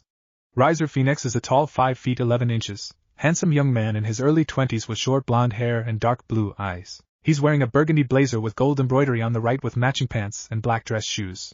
Underneath his open blazer is a white dress shirt that is not fully buttoned, giving a slight view to his chest. Even though Riser has changed physically over the years, his mentality is still the same arrogant, aggressive playboy with holier-than-thou personality who condescending towards lower-class devils. The reason why Riser was here in Ku Academy was to take Rias back to the underworld to prepare for their wedding, which he looked forward to. Her peerage, besides Akino, were surprised to hear about the fact that Rias was engaged to marry him but learned that it was an arranged marriage, against her will. Rias, how about we go and check out the place that is being prepared for our wedding? We should see how the setting is being turned out. Riser suggested to the redhead Gremory. Riser, I have already told you already that I'm not going to marry you. Do you understand that? Rias furiously stated at him. Now Rias. You say that like you have a choice. Riser said with an amused tone of voice. We both know there isn't much you can do. Both our families have already decided on this, and the contracts has been rewritten. Don't forget that your family has been just as hasty to unite our two houses as mine. He completely stated to her. Don't speak so presumptuously as the heir of the Gremory family. I'm the only one who will decide on who I'll be marrying to. Regardless, if it wasn't for what our families did, then I would happily marry into the Phoenix family. Rias stated while placing her hand on her chest where her necklace piece rested. Hearing Rias say that she would gladly marry into the Phoenix family if it wasn't for some changes, but wondered on what happened and why she was so angry about it now. Akino and Kaneko already knew, since Akino had her hand on her ring finger, gently touching the crystal gem ring on it, while Kaneko remembered the ring she kept in her drawer. Riser saw Rias placing her hand on her chest, which he knew why. Deciding to point it out, he looked at the female redhead. Why don't you just forget about him? Getting a surprised look from Rias, he ran away from his responsibilities which should have been placed upon me in the first place, since I am more fitted for this occasion than he is. Riser stated. Rias angrily stared back at him. He didn't run away. Unlike you, he went to find his peerage and train hard to achieve his dream. Personally speaking, he is more worthy on being my husband than you are at being fit to be called a phoenix. Besides, he promised me that he'll come back during my spring term of my final year. And when he comes back, everything will be restored as it should be, she stated to him, where Riser narrowed his eyes at being told that he wasn't worth being called a phoenix unlike him. Restoring his poker face, he looked at the Gremory heiress with his usual confident smirk. I don't think so, since if he did promise you that, then he should be here now. Or for a matter of fact, why hasn't he come to visit you over the years? Riser questioned her. End flashback. Rias and Riser had argued with each other, where Riser even threatened on extinguishing her peerage to assure that he'll bring her back to the underworld to make her his bride. As things intensified, Grafia, who acted as the third party of this meeting, had interrupted the two. Hearing as the meeting wasn't going well, Grafia announced a rating game to settle the issue. Rias accepted it since it would give her a chance to free herself from the arranged marriage, but knew if she lost, she would be forced to marry Riser right away. Hearing Rias accepting the rating game challenge, Riser summoned his own peerage, a total of 15 pieces, all women. It was around this time that he riled up Issei, Rias' newest and only pawn, where he flirted and made out with his queen. Once everything was set, Riser allowed Rias 2 weeks to train her peerage, where they trained very hard. Unfortunately, though through lack of battle experience, and such, Rias had lost her first game and freedom, where she was now in this situation. As she looked at herself, she brought her hand to her chest again, where she held her crystal gem necklace, as she recalled not only her best male friend, but also the one that she'd fallen in love with. She remembered when he told her that he was leaving, which she was sad about it. It made her heart ache, since she already had a crush on him, since he always cheered her up, always treated her as a friend, cared about her and her wishes and dreams. Unlike other devils, Naruto was the only one that only ever called her Rias, nothing more, nothing less. Plainly calling her Rias just meant that he only viewed her as herself. Naruto was also someone who didn't care about titles and such, where he even called and talked to the Satans, mostly Surzex, in a friendly manner or gesture in front of high-class devils, or simply calling him idiot or something as a nickname, showing that he doesn't fear status but didn't care about it either. Her trip down memory lane ended when she heard that she was being summoned now, where her parents are waiting for her. Slowly getting up, she started to head out, where each step she took knew that her life was close to being stolen from her. Phoenix Castle. In the banquet room, many devils waited for the party to truly begin. Among the crowd was Rias' own peerage, Akino, and everyone else from the ORC. As they waited, their faces carried a frown, since they weren't in the mood. The reason they had a depressing mood was because their king, Rias, is now being forced to marry Riser Phoenix. Out of all of them, Issei was the one that felt the most depressed and frustrated, since he was the last one to help Rias win, but he was taken out by Riser. Issei fought well with a struggle against Riser's peerage, but when he faced against Riser, it was where he met his match. Issei had tried to use his boosted gear to fight against Riser, but he had used the dragon's power that was inside his sacred gear, too much so his body was spent. Riser proceeded to beat him into a bloody pulp, where the fist fight forced Rias to quit, since Riser wanted to make Issei both an example and his power by killing through his injuries. Once the rating game has ended, Rias was taken by both her and the Phoenix family to get her ready for the wedding. Her peerage was taken to a special recovery room where they got treated for their injuries. Having recovered, all of them were soon fitted for the engagement party, where it will lead to the wedding immediately. Both Issei and Kiba were wearing tuxedos, while Asia and Kaneko were wearing string dresses that reached above their knees, and Akino wearing a kimono. Their thoughts about the rating game and Rias' engagement ceremony stopped when they heard a familiar voice comforting them. You all did pretty well in your fight against Riser. They turned to see a young bespectacled woman in her late teens with a slim figure. She had a black, short bob-cut hairstyle and violet eyes. She wore an elegant string dress short that went down to her knees. This was Sona Citri, the heiress of the Citri family of one of the 72 pillars of the Devil Society. Next to her was another young bespectacled woman with long straight black hair that extends all the way down to her knees, with split bangs and heterochromic eyes, violet left eye and a light brown right eye. She was also wearing an elegant string dress, but hers is light blue while Sona is violet. Getting their attention, Sona continued on with her opinion. If Rias had another piece or two, she might have one. Sona said, yeah, but it doesn't help us now. Rias is about to be forced to go through this now.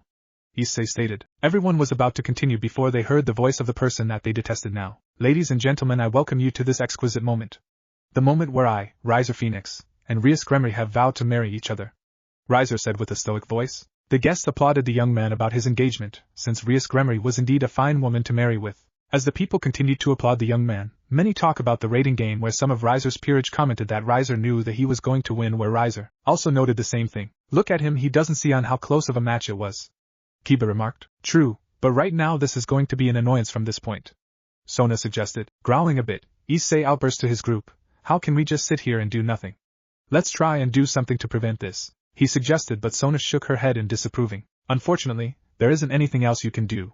It's a shame really, since I know that Rias wouldn't mind being part of the Phoenix family, but not like this. Sona said. Anna, what do you mean? I thought Rias detested on being part of the Phoenix family? Asia asked out in confusion. It's not that she detests the Phoenix family. It's just that it's the wrong person, Akino said. Issei, Asia, and Kiba were curious about it. Akino explained that after Rias had met with Kiba, around the same time someone else left. That person was not only Rias' true fiancé but also her best friend and true crush.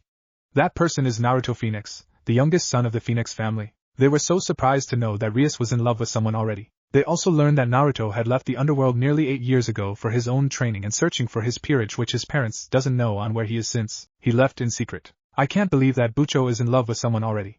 Issei muttered as he had tears run down his eyes, knowing that Rias's heart already belonged to another. The proof about their feelings for each other is around her neck, Akino said. Akino described that Naruto had given Rias a beautiful pendant that he made by using his own powers. They know on what pendant that Akino was talking, since every one of them saw her hold a crystal gem pendant, while she sat behind her desk sometimes. Akino and Sona also showed them that they also had something similar, crystal gem rings that they both wore since they were good friends with him. Well, Sona viewed it that way, but Akino had a small blush as she viewed her ring. Even Kaneko stated that she had one but never worn it since she outgrew the ring finger, but kept it safe. Before anything else could be said, they all heard Riser's voice getting their attention. Ladies and gentlemen, please welcome my bride-to-be and future mother of my children, Rias Gremory, he announced. In a crimson magical circle that appeared next to him, Rias magically appeared from the teleportation wearing the white wedding dress that she was given while still wearing her crystal gem pendant. Riser gently took Rias's hand where he guided her towards both their parents. The crowd dispersed, giving the two a pathway to their destination. As they walked, Rias kept her head down, not wanting to see her parents. Reaching them, Riser and Rias bowed a bit before he turned to Rias. Now then, my love, let us enjoy our moment together, since after tonight we'll be as one. Since you are now my wife, forget about your worries and enjoy the moment. That also means it's time to get rid of that pendant, Riser said, where he saw her looking at the pendant that his younger brother had given to her. Rias looked objective where she was going to voice out her thoughts, but Riser simply took hold of the pendant, tugged the strap where it broke, and tossed the pendant aside. Rias just looked stunned, since it signaled to her that it was over. Her life, her future, her dreams were now over. Just before they were going to move forward to the wedding ceremony, the large double, wooden, doors that was both the entrance and exit to the banquet suddenly exploded with tremendous force that it broke the hinges, causing the doors to fall onto the floor. Everyone's attention and guard were now at the explosive entryway, wondering on what was going on. Riser was the first to step forward. Who dares defy this momentous ceremony? With a growl of anger in his voice, following closely by his peerage, where they were ready to assist their king. But before the dust could even settle, a sudden burst of power came out of nowhere where it hit Riser straightly at his face, sent him flying back, sliding on the ground in an unceremonial fashion. The Phoenix guards came to the entryway where they shouted to the intruder to stand down. It was only when they finished ordering the intruder to surrender that everyone heard a strong voice from out of the dust cloud. How about I order you to stand down, since I have a few things to discuss with my brother, said the intruder with a snarl at the end. It was only after hearing that, people looked confusedly as they heard the calm yet loud footsteps making their way into the banquet hall. It was only when he stepped into the light that everyone can now see on who it was, wearing casual street clothes, walking forward, walking calmly, an intense aura that affected the lower high-class devils, was let out every time he took a step closer to the center stage, while still having his eyes glaring at Riser, who got back up. As everyone still had a look of confusion, looking closely at the young man's appearance, Lord and Lady Phoenix just gained a stunned look at who it was walking towards them. Riser and Ravel looked confused, while Rias couldn't help but let out tears of disbelief, since she couldn't believe that he came back now. Once he made it 5 meters away in the front of the stage, he looked at both the Gremory and Phoenix families. Hello mother, hello father, I, Naruto Phoenix, has returned, Naruto simply stated with a monotone look. Hearing the introduction to himself in front of his family, this got all the high-class devils to spontaneously chat among themselves, seeing that the runaway son of the Phoenix family has returned. While the guests chatted, both the Gremory and Phoenix family take a good look at him. Really observing on Naruto's physique, they can tell that he has completely changed from the little boy that they once knew him. The one thing that hasn't changed was his eyes, still focused and determined. Once the dramatic entrance ended, the only person to actually move was Rias, who slowly moved her legs, take a small step before finally just lifting the front of her dress where she just sprinted to him, where she jumped on him, wrapping her arms around his neck as she cried out, "Naruto-kun, you're finally back, I missed you," Rias stuttered out as her tears fell from her eyes as she was both happy and relieved knowing that Naruto was here in front of her, not in her dreams or imagination. "Sorry if it took me so long to come back to you. But I'm here now and that's what it matters, so relax. I'll first settle things here before we can continue with our reunion," Naruto said, where he gently removed Rias from him as he moved forward with Rias by his side. Calmly moving forward, Naruto swiftly and mysteriously removed his Wrangler jacket and turned it into a cape as it hung on his shoulders, revealing his bandaged forearms. Walking closer to his destination, he sensed that Rias was walking alongside him, where he lifted his hand in front of her to signal her that he wanted to handle this himself. Rias was about to object but saw the look in his eyes saying that this wasn't a request, as he only had eyes on facing his brother by himself. Yamayugi jacket wear. Stepping onto the platform, he now stood face to face in front of Riser, who also looked enraged considering that the two brothers were narrowing their eyes to each other. Everyone stayed silent as the two siblings looked at each other. Naruto was the first to break the silence. "Hello brother, it's been a while," plainly stated. "Yes, it has, and fortunately you've returned in a very joyous occasion, at mine and Rias' marriage ceremony," Riser stated with a grin. "Oh really, then my sudden return has been perfectly timed since I came in the right time," smiled Naruto, as he closed his eyes before opening them again with a serious look. "So I can stop it from happening," he stated with a deep and commanding voice, where Riser scowled at him. Both boys looked like they were about to fight each other but relaxed a bit when their father spoke up. "Naruto, my son, it's good to see you've returned home after being away for so long," Lord Phoenix said with his mother tearfully smiling at her youngest son's return. "It's good to see you too, father, mother, and it's even good to see you too, Lord and Lady Gremory, although I'm having a bit of mixed feeling right now, considering on what you two are doing to both me and Rias," Naruto admitted without taking his eyes off Riser. Both his and Rias' parents looked a bit ashamed considering that Naruto was talking about the change about him and Rias getting married to Riser and Rias getting married. Before anything could be said by the parents, Riser spoke for them. "It's actually a good thing that they changed Rias' fiancé. After all, the contract did say that the youngest son of the Phoenix family would marry the Gremory heiress. Since you don't have any of the Phoenix family's abilities, you don't actually qualify, since unlike you I'm a true Phoenix who wields the great power," he simply stated. "Oh, and what makes you think that you're a true Phoenix? After all, the Phoenix of legend, whose powers greatly surpass our family's, is said to have a soul of fire that can't be burned out.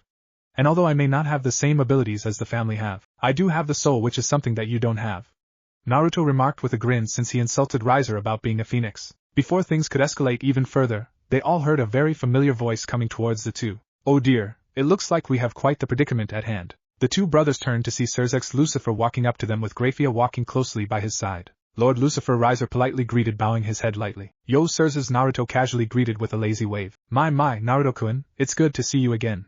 I can see that the years have been good to you, you've changed impressively," Surzex cheerfully commented. "But I can see that we have a bit of a situation right now," Surzex stated, which the two brothers just narrowed their eyes at each other. "Yes, it seems that my foolish younger brother doesn't know his place, and is trying to stop mine and Rias' wedding," Riser commented. "A wedding that was originally supposed to be me and her.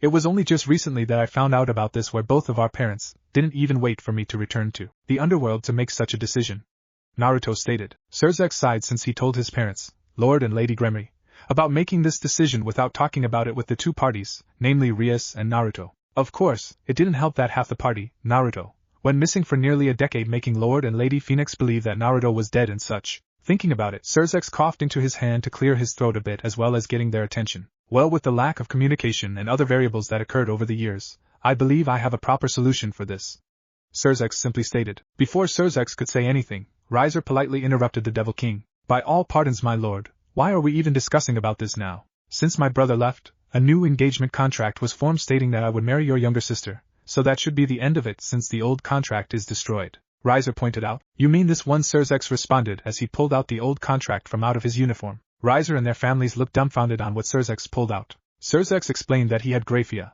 under his orders, make a copy of the original where he kept the original, while everyone else destroyed the copy one. "I figured that Naruto-kun would want to voice out his concern, but knew that the new contract might cause some problems for him to object the situation. So I kept the old one just in case Naruto returned back home before Riser and Rias could get married," Surzex simply stated with a smile. Everyone looked surprised on how Surzex read ahead of everyone, where he then got their attention as he continued on from what he originally wanted to say before Riser interrupted him. "Alright, as I was saying before, I have a solution to this problem.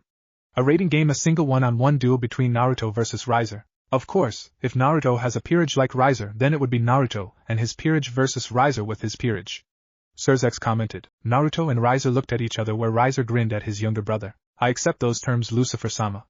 I would defeat my little brother, and show him what a true phoenix can do as well as putting him in his place.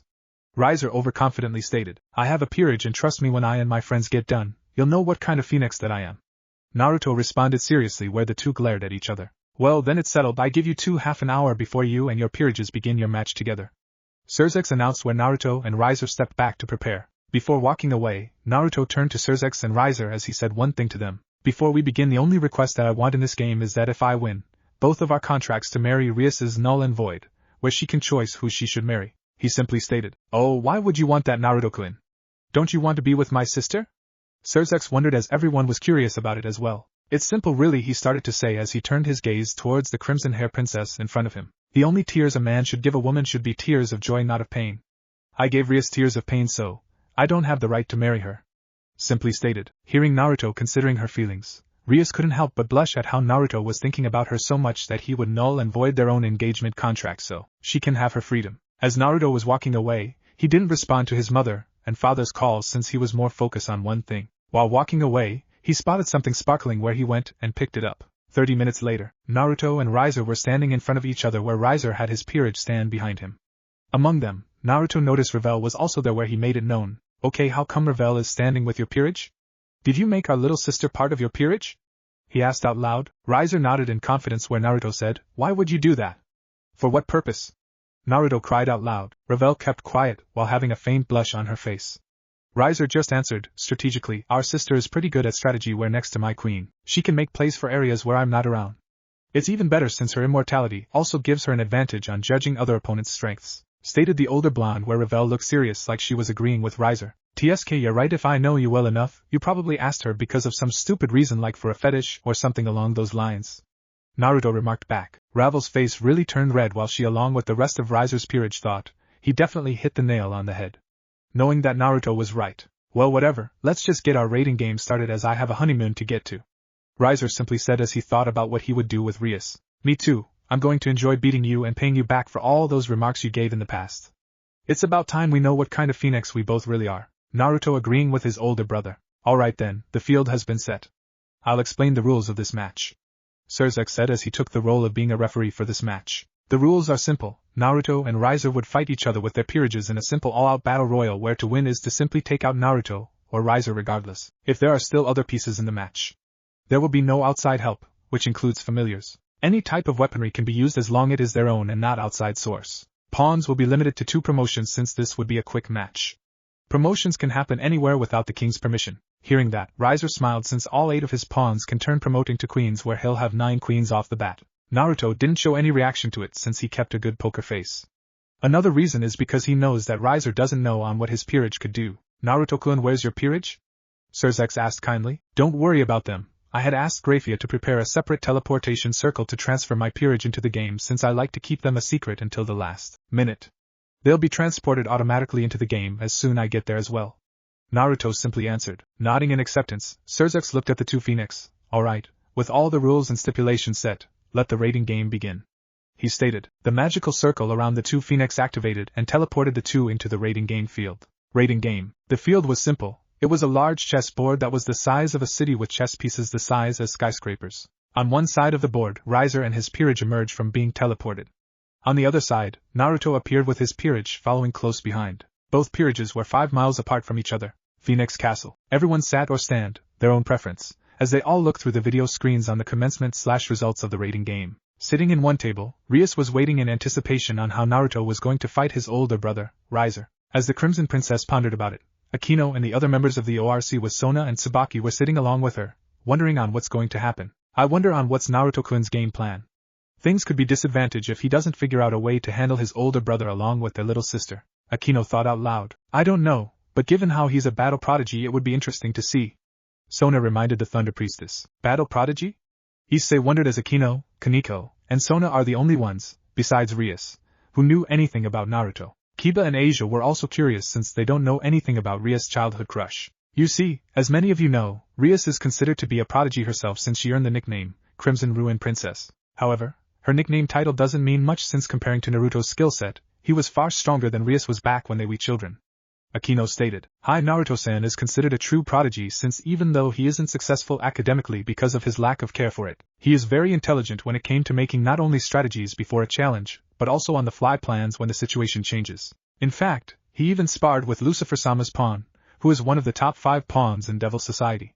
Sona added into Akino's statement, punching Beowolf with his own fist.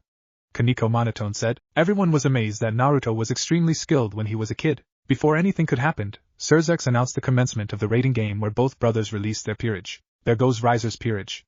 Asia looked concerned. I only hope that Naruto-san has a good peerage with him. Kiba commented as he looked to see that on Naruto's side of the field, there was only one person, standing by his side. The person is a 5 feet 7 inches foot tall, young, beautiful buxom woman in her late teens with ridiculous curves, given her physique is mostly pronounced by her humongous breasts. She has hazel eyes and long blonde hair that extends down past her waist tied in a ponytail. Several bangs of her hair comes down into her face with 2 bangs coming down at the sides running all the way down, while also framing her face while revealing her elf ears. She is wearing a light pink, short-sleeve jacket over a tight, short-sleeve, black tank shirt that went down to her waist while revealing a good portion of her large cleavage. She also wore a white, mid-length skirt that reached her knees with great movability along with a pair of black pantyhose and a mid-calf, lace, gray boots. Suga. She has the biggest epee that I've ever seen. She's even bigger than Akino-senpai. Issei announced in amazement/disbelief as he ogled the blonde woman's body with his usual perverted look. Eki Issei-senpai. Kaneko monotone said while glaring at her senior. Era Shizuka-chan has grown up from the last time I've seen her. Rias mentioned which Akino and Sona nodded in agreement, although both Rias and Akino felt a little threatened on the fact that Shizuka's bust was bigger than their own. Shizuka? Kiba curiously asked. Hi, Shizuka-san is one of Naruto's first pieces and one of his bishops. She's the same age as Rias, Akino, Tsubaki, and I as well as a good friend. Sona explained. She's a bishop, Issei repeated when he looked at Shizuka and mentally imagined Asia. Asia is cute and adorable in her own right, where Ko Academy considered her the princess of the second-year students. Shizuka on the other hand would be considered to be the third great lady if she is transferred into it, where he couldn't help wonder on what her breasts look and feel like. Seeing the perverted look, Asia, with a bit teary-eye, pinched Issei's elbow, getting to snap out of it while Kaneko glared at him. In any case, I'm curious on how strong she is. If I remembered correctly, she was training to become a healer. If anything, she might be like Asia-chan with her twilight healing. Akino wondered out loud. Raiding game. As Riser's peerage ran towards Naruto's position, they separated in hopes to surround them since there isn't any places to hide from. Separating in 3 groups while Yubelina took into the skies, they made their way towards the other Phoenix. Group 1 was being led by Isabella, Riser's rook, which held Cirrus, Knight, Lee, Nell, and Sharia pawns. Running to cover Naruto's right side, they made it halfway before they had to stop as they come across their opponents. In front of them, 3 people stood against them. Standing in front of the opposing group was the teenage boy with the dog features. He looks the same except now he was wearing a short-sleeved gray shirt with collar and black pants. In his left arm, he wore a protective gauntlet that was strapped around his chest which covered his shoulder down, and white gladiator boots that went up to his mid-thighs. Standing next to him was the vanilla-hair blonde, wearing her usual clothing, while holding a sheath, European medieval sword. Along with them was Hakufu, but she was wearing a black Chinese dress with a red fire pattern that starts off from the waist up and her near her chest. In the middle of her dress was an opening on her chest that revealed a good portion of her cleavage. At both sides of the dress the slits were cut all the way up until it reached near her waist, allowing a great view of her strong legs while wearing black turf martial arts shoes. Anime_Tosen/Iki_Tosen_Chinese_Dress_Hakufu_X1200_Wallpaper_517. As the 2 groups stare at each other, the brunette boy just sighed at the sight in front of him. Seeing this, Hakufu simply asked her teammate, "Oi, Koda-kun, what's wrong?" Looking at her unenthusiastic friend. "It's just that I was hoping that our first raiding game would be against a real opponent. Instead, I'm facing off against a bunch of girls. No wonder Naruto said that I shouldn't come since I won't be able to fight them." He said, "What do you mean by that?" Naruchan said that his brother has a total of 15 pieces. "That's more than enough for us to fight and test ourselves against." Hakufu simply stated, "It's not that, it's just while looking at their opponents with an uninteresting eyes, that they're all girls." He plainly muttered, "That's what you're upset about, Kodara-san?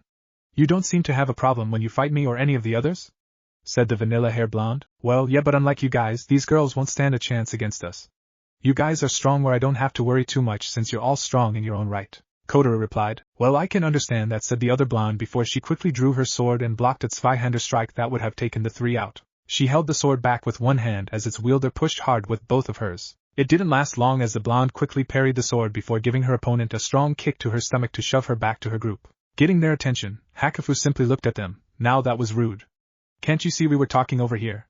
she said with an annoyed look on her face. "This isn't the time to talk, this is the time to fight and assure that Riser-sama come out victorious," said Cirrus, the Zweihander owner. She's right, Hakufu Kodara-san. If you wish not to fight these weaklings, then so be it. But if anything, can you at least provide cover for both I and Hakufu? Requested the sword-wielding blonde. Sure, no prob, Kotaru agreed, where he hopped back from the two. Alright, now with that out of the way, Hakufu, you're ready? Said Naruto's swordsman. Yup, Hakufu gleefully replied as she got into her kung fu stance while the other blonde just held her sword up, vertically at her face. As the two got ready, Riser's group just glared at their opponent, since one of them doesn't find it interesting on fighting them, while the other two doesn't show much concern. Before we begin, can you tell me your names so that I at least know who my victims would be? Said the medieval sword user. Riser's group growled at that, where they all them their names and evil pieces. Knowing their names, Naruto's first group announced themselves. Very well, since you kindly given your names, here's ours. My name is Sylvia Van Hosen, Naruto-sama's knight. Sylvia gracefully introduced herself. I'm Hakufu Sansaka, Naruto-chan's pawn. Hakufu confidently introduced herself. I'm Kotaru Inagami, also Naruto pawn. Kotaru simply introducing himself. With introductions done, Isabella looked at Lee, Nell, and Shiria. Alright, you three, you know what to do. All three pawns nodded, where they all said unison, promotion, queen. Where all three girls had changed from pawn pieces to queens. Once they changed, the twins magically summoned their chainsaws. Seeing this, Sylvia looked unimpressed as she glanced at her partner. Alright, Hakufu, your turn now. Where Hakufu nodded with a smirk. Promotion, rook. Where Hakufu became a rook piece. After waiting a bit, both groups moved against each other. Banquet room. Seeing Riser's pawns become three queens while Hakufu changed to a rook while Kotaru just stood back, guests were really intrigued about it. Interesting, Surzek said, where he got his family, and Lord and Lady Phoenix curiosity. What do you mean, Surzek-sama? Grafia wondered. It's surprising to see that Naruto-kun's pawn became a rook instead of a queen like Riser-kun's three pawns. I wonder if Naruto-kun figured some of the evil piece's abilities. If he does know, then we're going to be seeing a very interesting game. Surzex analyzed with a smile. With Rias' group, who are in another table away, they are also curious about what Surzex were talking about with his group. I wonder why Hakufu-sen became a rook instead of a queen. The queen is a lot more powerful than a rook. Kiba thought out loud. I don't know, but it would be interesting on what would happen. Tsubaki replied. Riser's second group is now confronting Naruto's second group.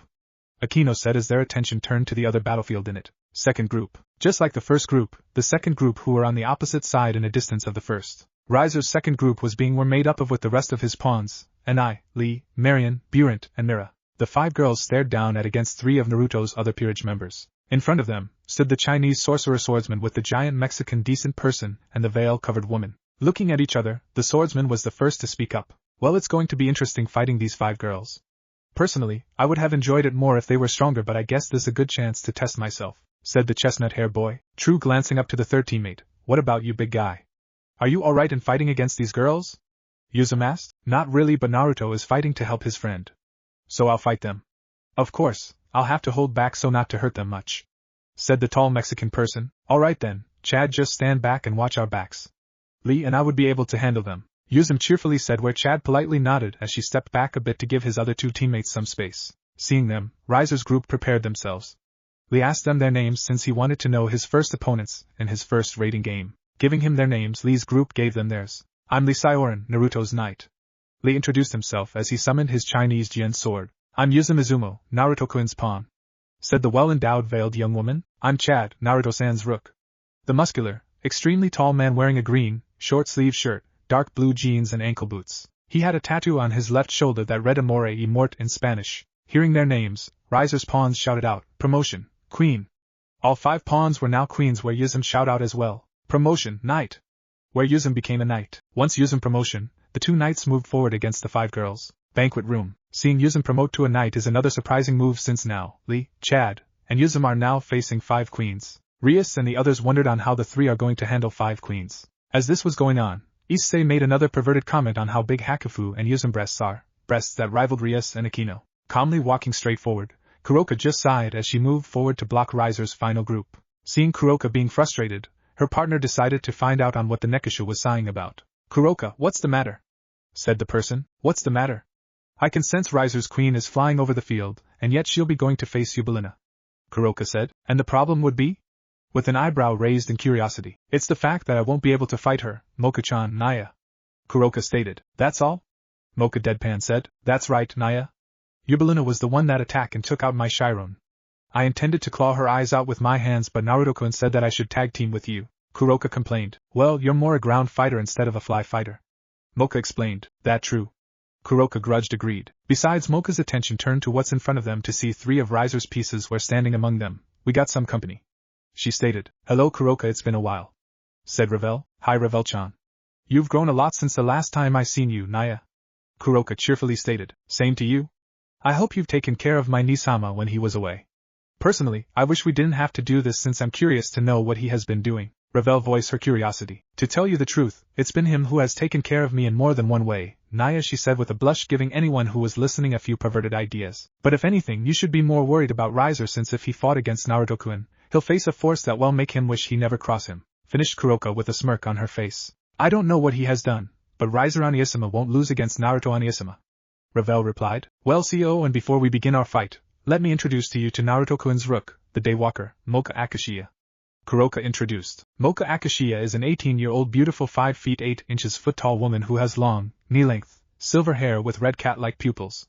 Her vampire fangs pronounced. She had on the same outfit as Hakufu, except hers was a white Chinese dress and turf shoes. Hearing that Mocha is a vampire, Revel looked a bit nervous but remembered she had 2 strong partners. Revel introduced Kuroka and Mocha to Maihi, Bishop, Carlamine, Knight, and Shualan, Rook. Hearing this, both Mocha and Kuroka just smirked in confidence. The 2 just got themselves ready as Revel ordered Carlamine and Shualan to take on Kuroka and Mocha while Maihi and her offer support. Banquet room. Whistling casually, Surzex looked at the screen that had Kuroka and Mocha. So he has a vampire among his peerage.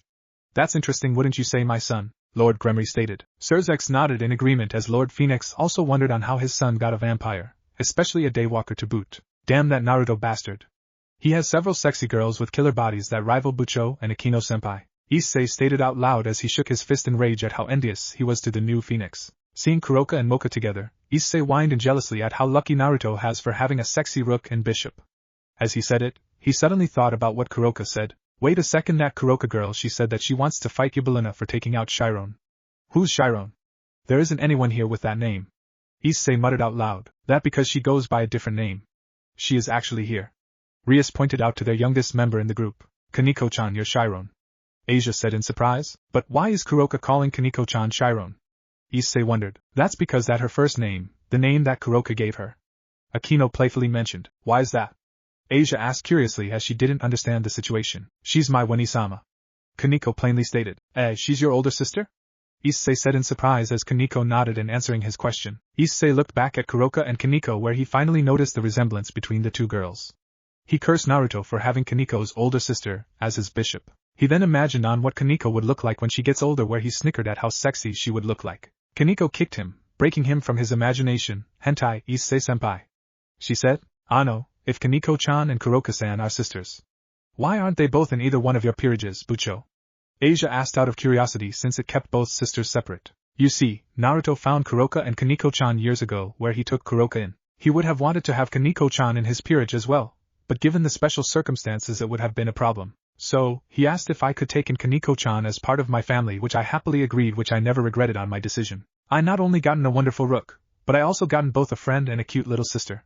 Rias cheerfully said. Kaneko didn't show it, but she was also happy that she was with Rias since Rias has treated her very kindly and always watched out for her, especially over the last couple of years when Kuroka was gone. Their attention soon changed when Sona spoke up. She openly said on how curious she was on the fact that Naruto has gotten a vampire, especially a daywalker. Hearing that Mocha is a vampire, Issei was surprised but not much since he was getting used to the supernatural world, while Rias thought about her second bishop since Mocha's presence might cause some situations. As their conversation continued, their attention turned back to the raiding game as the sounds of explosions and battle cries could be heard. It was only when the smoke cleared in one of the battlefields that they saw the results. Kotora's group. As the twins with chainsaws moved with their heightened queen promotion, Naruto's first group waited patiently before the 2 reached the halfway point. Once they did, Hakufu made her move. She instantly moved forward where she surprised the 2 chainsaw-wielding girls as they had their chainsaw ready to strike. The first thing that Hakufu did was to disarm them by destroying their weapons. Channeling her magic where she gathered a small amount of water, she aimed for the sides of the chainsaws where she broke the machines with a quick punch and back elbow thrust before performing a double split kick on the 2 to separate them. Seeing the twins being taken out, Cirrus and Isabella moved forward but were surprised to see Sylvia was already in front of them. Sylvia focused her attention on Cirrus where she used her sword skills to parry Cirrus' larger sword with ease while pushing her attack on her. Isabella rushed towards Hakufu, who calmly stood still with a smirk. Isabella started to fight Hakufu with incredible skills in martial arts, but Hakufu easily blocked, diverted, and dodged all of Isabella's attacks. Having enough of Isabella's assault, Hakufu waited until Isabella made the mistake. Isabella threw a punch where Hakufu ducked under, giving her an opening. Gathering Ki into her hand, Hakufu immediately delivered an open palm strike at Isabella's unprotected abs. In an instant, Isabella felt a pain like no other as Hakufu delivered her strike. The Ki-enhanced palm strike delivered a powerful hit where Isabella was sent flying with plenty of her clothes being destroyed along the process. Isabella was sent directly into one of the giant chest structures that was nearby. Being out cold as Isabella was now stuck 5 feet deep inside the stone structure. It was then that she was being teleported out of the raiding game. Riser's rook has retired. Grafia announced to everyone. Shiria, who was witnessing on what was happening, decided to join in but from distance.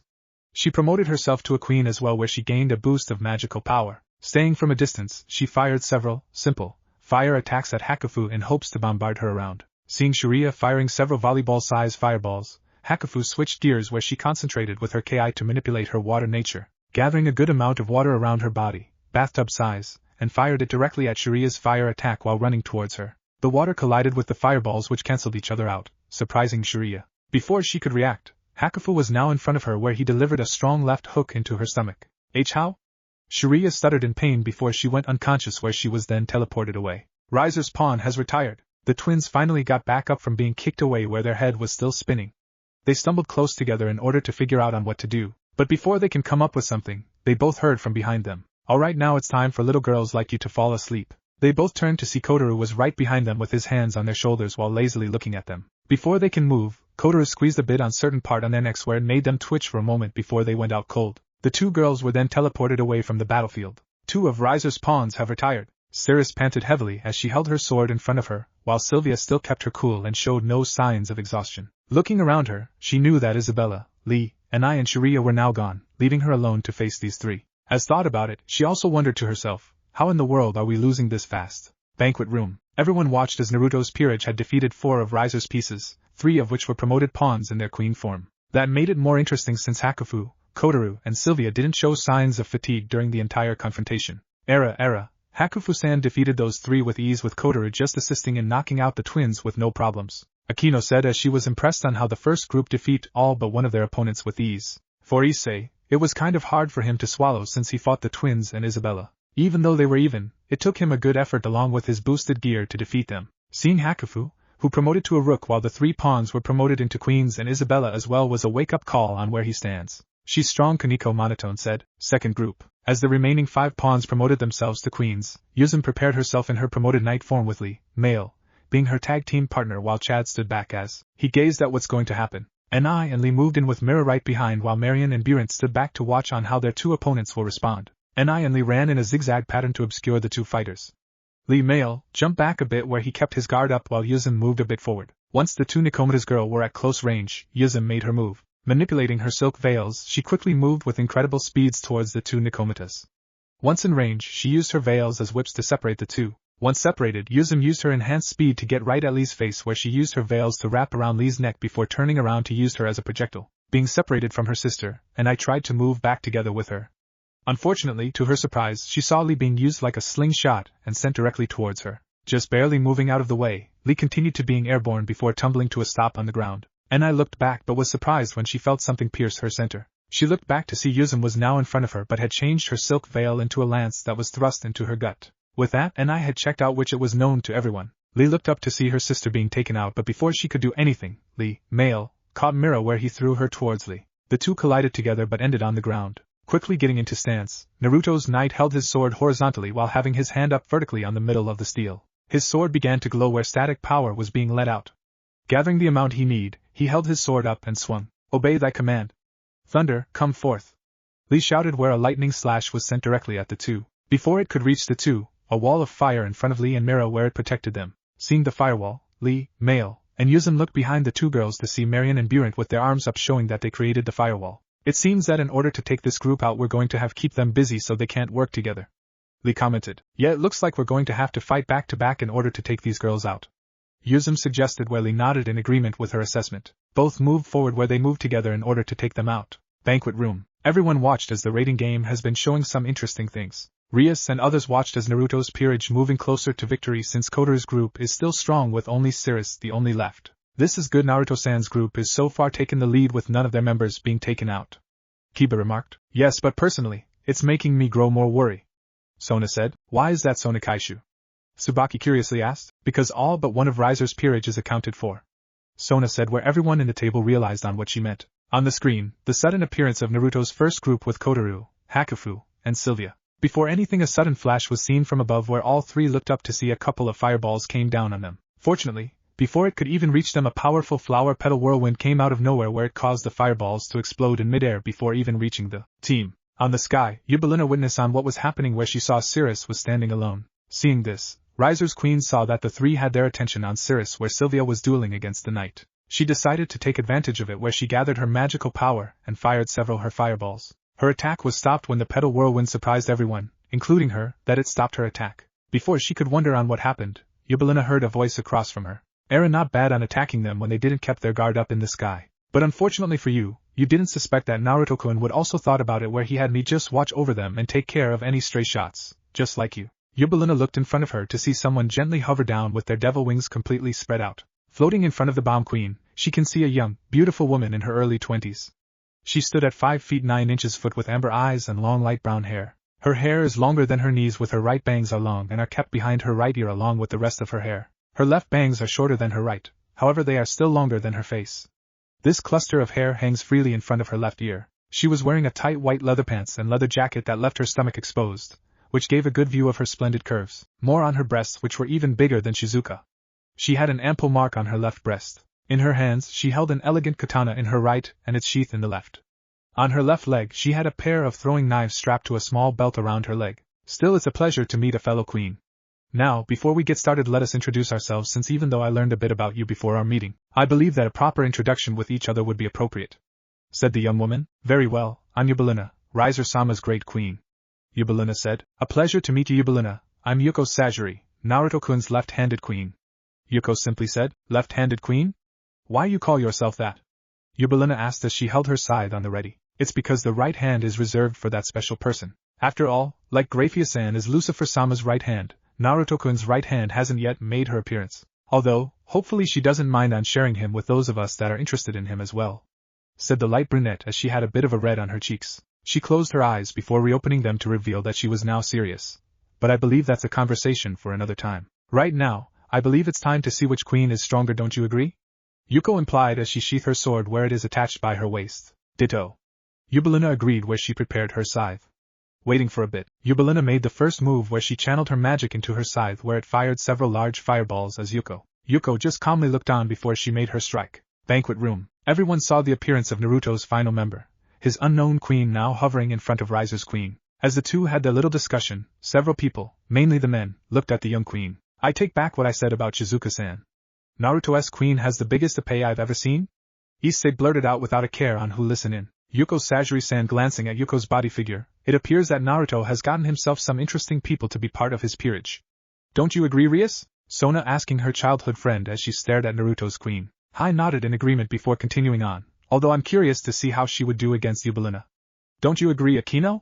Rias asked her queen and best friend. Akino was curious on knowing how Naruto's queen would do against Yubelina. Akino had fought against Yubelina and the reason she lost was because Yubelina had used the phoenix tears to cure her wounds and such, where Akino didn't have it that later soon caused her defeat. Waiting for the two queens to fight, many men sitting around the tables couldn't help but mutter on how lucky Naruto got to have such a beautiful woman to be his queen, one that some wish they can have, where some high-class devils thought about making a trade with him. In Gremory and Phoenix family table, Lord Phoenix commented on his youngest son's choice in his queen since he was interested to see what she can do if she was able to block Yubelina's attack with ease. As the battles around the raiding game continued on, Kuroka and Mocha both kept their guard up since they were facing not only Revel, but also Riser's final rook, knight, and bishop. After waiting for a bit, Riser's group made their first move with Maihi and Revel quickly got together where they fired several fireballs at the two. Both girls didn't look phased as the fireballs hit them, where the others wondered why their opponents didn't move. The answer became clear as their images simply disappeared like a soft, gentle wind.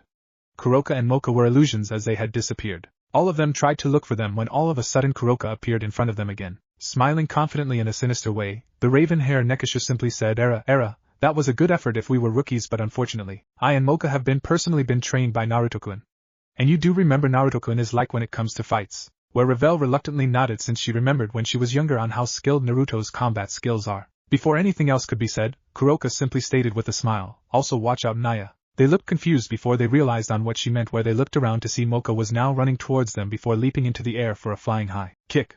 Ravel and her group separated as they dodged Mocha's attack. Mocha slid on the ground where she created a ditch that was 5 meters long and knee-high. Seeing how strong Mocha really is, Xiaolan and Carlmain knew that they needed to take out Mocha first, since not only are her physical skills high up but also her speed. Xiaolan looked at Carlmain where they were on the same page about it. Carlmain suggested that Xiaolan to go see how fast Mocha's reaction speed and martial arts skills are before they decided on how to take her out. Leaping out of the ditch she created, Mocha looked to see Xiaolan running towards her.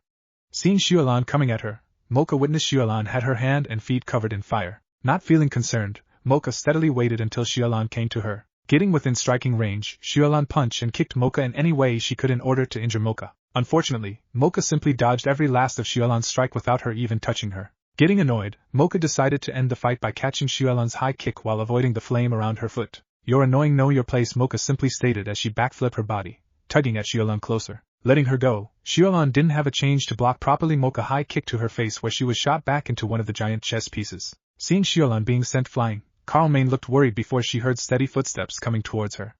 Looking back, she saw Mocha calmly walking closer to her. Seeing her coming towards her, she drew her sword where she encased the blade with fire to increase its damaging effect. As Carlmain prepared to avenge Xiaolan, she gazed at Mocha's eyes where she started to quiver a bit in fear. Mocha's eyes were piercing red where it glowed even redder as a slight breeze made her hair gently move with the wind, making her more majestic. At the same time that Mocha was dealing with Xiaolan and Carlmain, Kuroka was dealing with Ravel and Maihi. Once being separated from Mocha's attack, Ravel and Maihi got together where they decided to rejoin with either Xiaolan or Carlmain. Before they could even move, they were surrounded by multiple Kurokas. The black-haired Nikomata used her senjutsu and yujitsu abilities to create illusions of herself to surround Riser's 2 bishops. Ravel and Maihi fired several fire attacks at her where each attack just phased through. Oh my, those attacks would have hurt.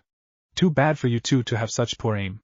I think you two might be overstressed about this. Here, this should help you relax a bit, Naya, all the Kuroka illusions simultaneously said while raising a hand up. Letting out a gentle yet strong breathe out onto her hand, a small amount of mist began to increase in size. Being surrounded in the mist, Ravel and Maihi wondered on what this is before they started to feel their bodies to numb. Poison, Ravel stated. "We need to get out," where Maihi nodded agreement as she brought out her devil wings to fly. Ravel's demonic fire wings burst out of her back where the two tried to fly away. But before they could even get out of the area, the two were suddenly thrown back to the center by several strong hits. "Sorry Ravel-chan, but I can't let you get away now, Naya," Kuroka teasfully said. As they tried to get back up, Ravel and Maihi coughed in pain as their bodies were now really started to grow numb. They tried to move, but the effects of the poison was really affecting them. Hearing footsteps coming towards them, they both looked up to see the Nikomata mistress standing over them. "This is checkmate for you two, Naya.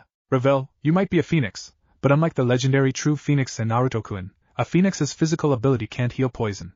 I'm afraid this is the for you too, Naya." Teased fully glee at the two. Banquet room. Seeing Kuroka slowly defeating Ravel and Maihi, along with Mocha's incredible strength, really showed a lot on how powerful they are. Suga Issei muttered out in astonishment. Big Gap Kaneko simply said, although can't help but be envious at both her sister and Mocha since they're fighting opponents they fought. Seeing Mocha defeat Xiaolan with minimal try, it showed the level of difference they were. Even her sister has changed so much that she is easily defeating Ravel just by poisoning her. Poison, why didn't I think of that? If I had, then I may have been able to have a better chance to defeat Riser. Rias muttered to herself. Glancing at her childhood friend, Sona saw that Rias was in thought where she guessed what it was. Rias, you shouldn't think about the past too much. What's done is done, which you can't rewrite it. The only thing you could do is just learn from it and move forward. Right now, the only thing you should be doing is continue to cheer for your friend," said Co-Academy President. Knowing that Sona was right, Rias looked back at the fight where things were getting closer to the conclusion. As the battles on the ground began to settle with the two queens were settling their fight. Yubelina had bruises and burns from the physical hits from Yuko's elbow, kicks, and knee attacks with enhanced lightning affinity, while Yuko had similar bruises except she had a few light burns and cuts that showed in her leather clothes. The two panted as they stared at each other. As they were ready to fight again, Yubelina positioned her scythe where she looked gleeful. Curious on seeing how Yubelina was looking so confident, Yuko decided to ask the bomb queen, "What's with the look? Are you enjoying this battle or is it something else?" Yubelina just looked at Yuko with a straight face before pulling out a small vial. Yuko saw the vial where she narrowed her eyes for a second before she realized on what it was. "That vial is that," Yuko started to say before Yubelina cut her off. "Yes. This is the Phoenix Tears. As you know, these tears can heal all the injuries that the user receives. You fought well, but I'm afraid this is the end for you," Yubelina said as she took the contents of the vial where all her wounds began to heal. Once she was fully healed, Yubelina's confidence grew since she now had a chance to win. However, glancing at Yuko, her confidence began to waver as Naruto's queen maintained her poker face, which was now smiling at her, especially in the situation she was in now. "I can see that the Phoenix Tears abilities are true as they say, which can be very troubling. However, in this case, it won't matter since I've already completed my task," Yuko stated. "Your task?" Yubelina said as she gathered her magic for another fire attack. Yes, you see, Naruto-kun had asked me to observe you and gather some intelligence on you. However, seeing the rating game match against Rias and how you fought now, Naruto-kun's hypothesis about Riser not training his peerage properly does show. Yuko explained. Yubelina grew angry where she threw several fireballs where Yuko easily dodged or deflected by sending some lighting into her arms and legs. Getting a bit of distance, Yuko looked back at the bomb queen. I believe I have entertained you long enough.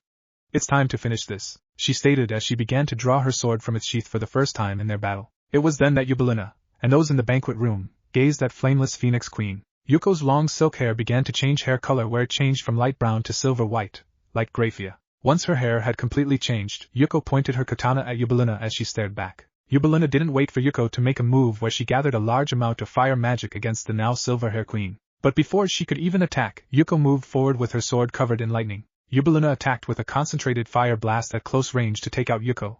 But Yuko unleashed a powerful lightning-enhanced slash with her sword. The slash not only cut Yubelina's attack but it continued to move forward as it grew in size and power, completely overwhelming Yubelina's attack as the slash hit dead on. Kyakudai Raimaiken, Maximum Thunderclap Sword.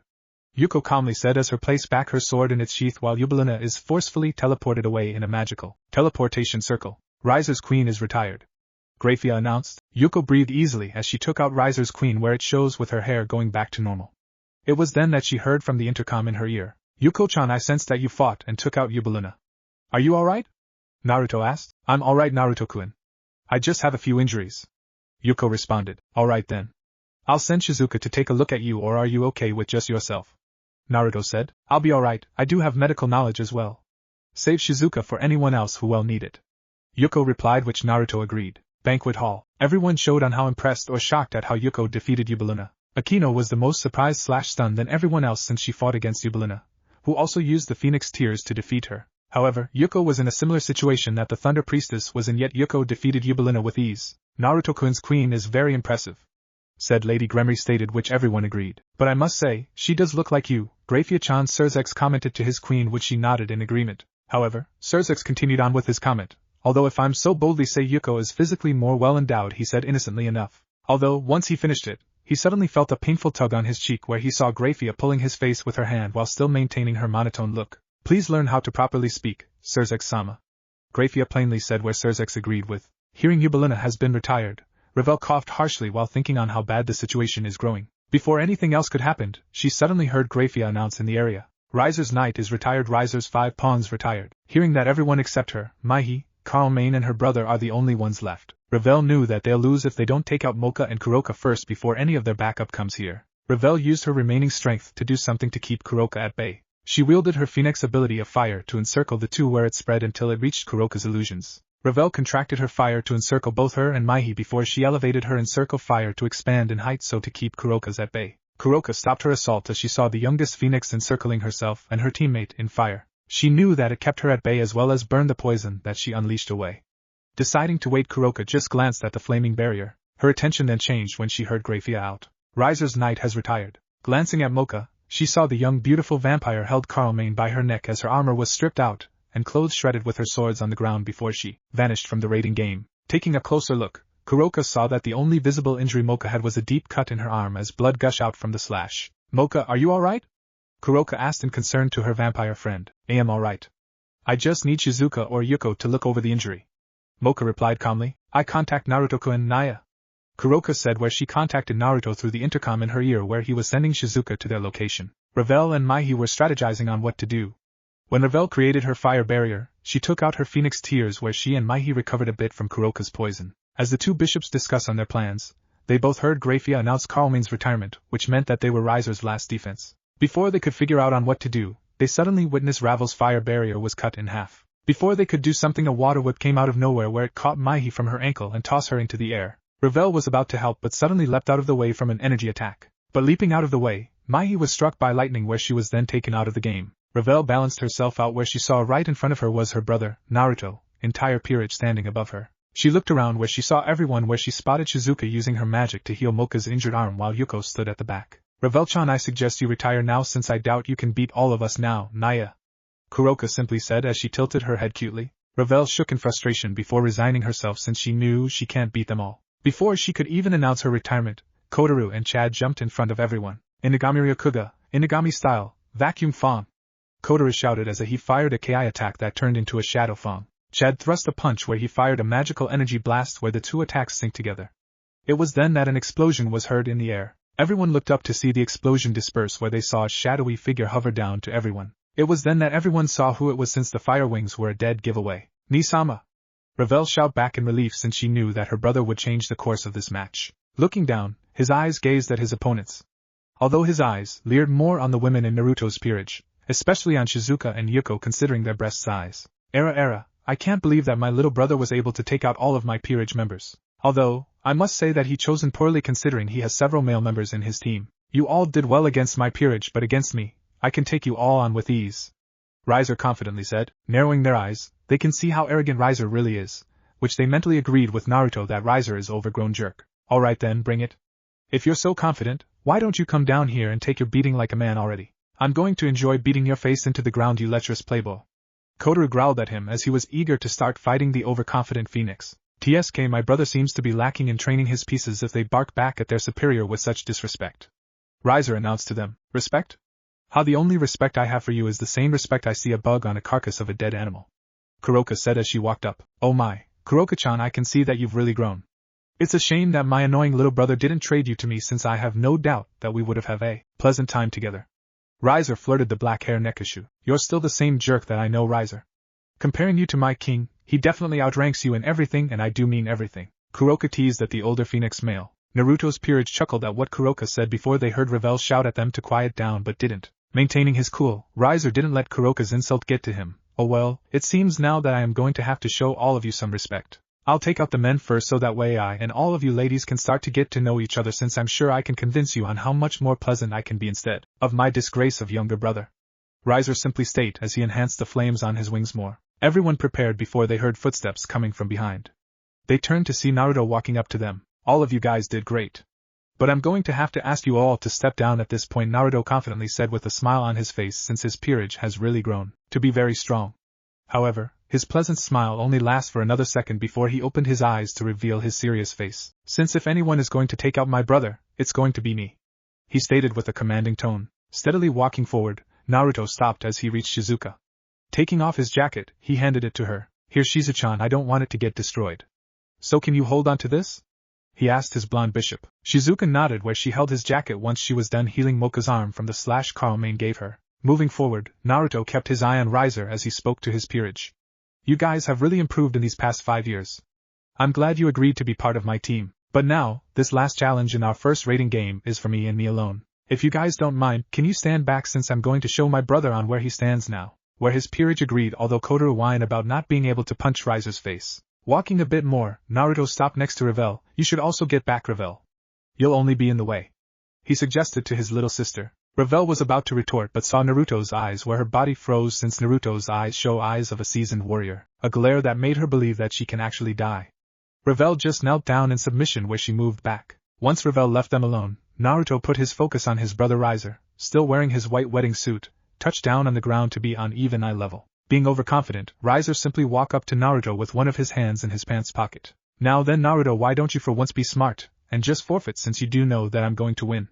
Said the older phoenix. How about you act like a good brother, and just shut up for once?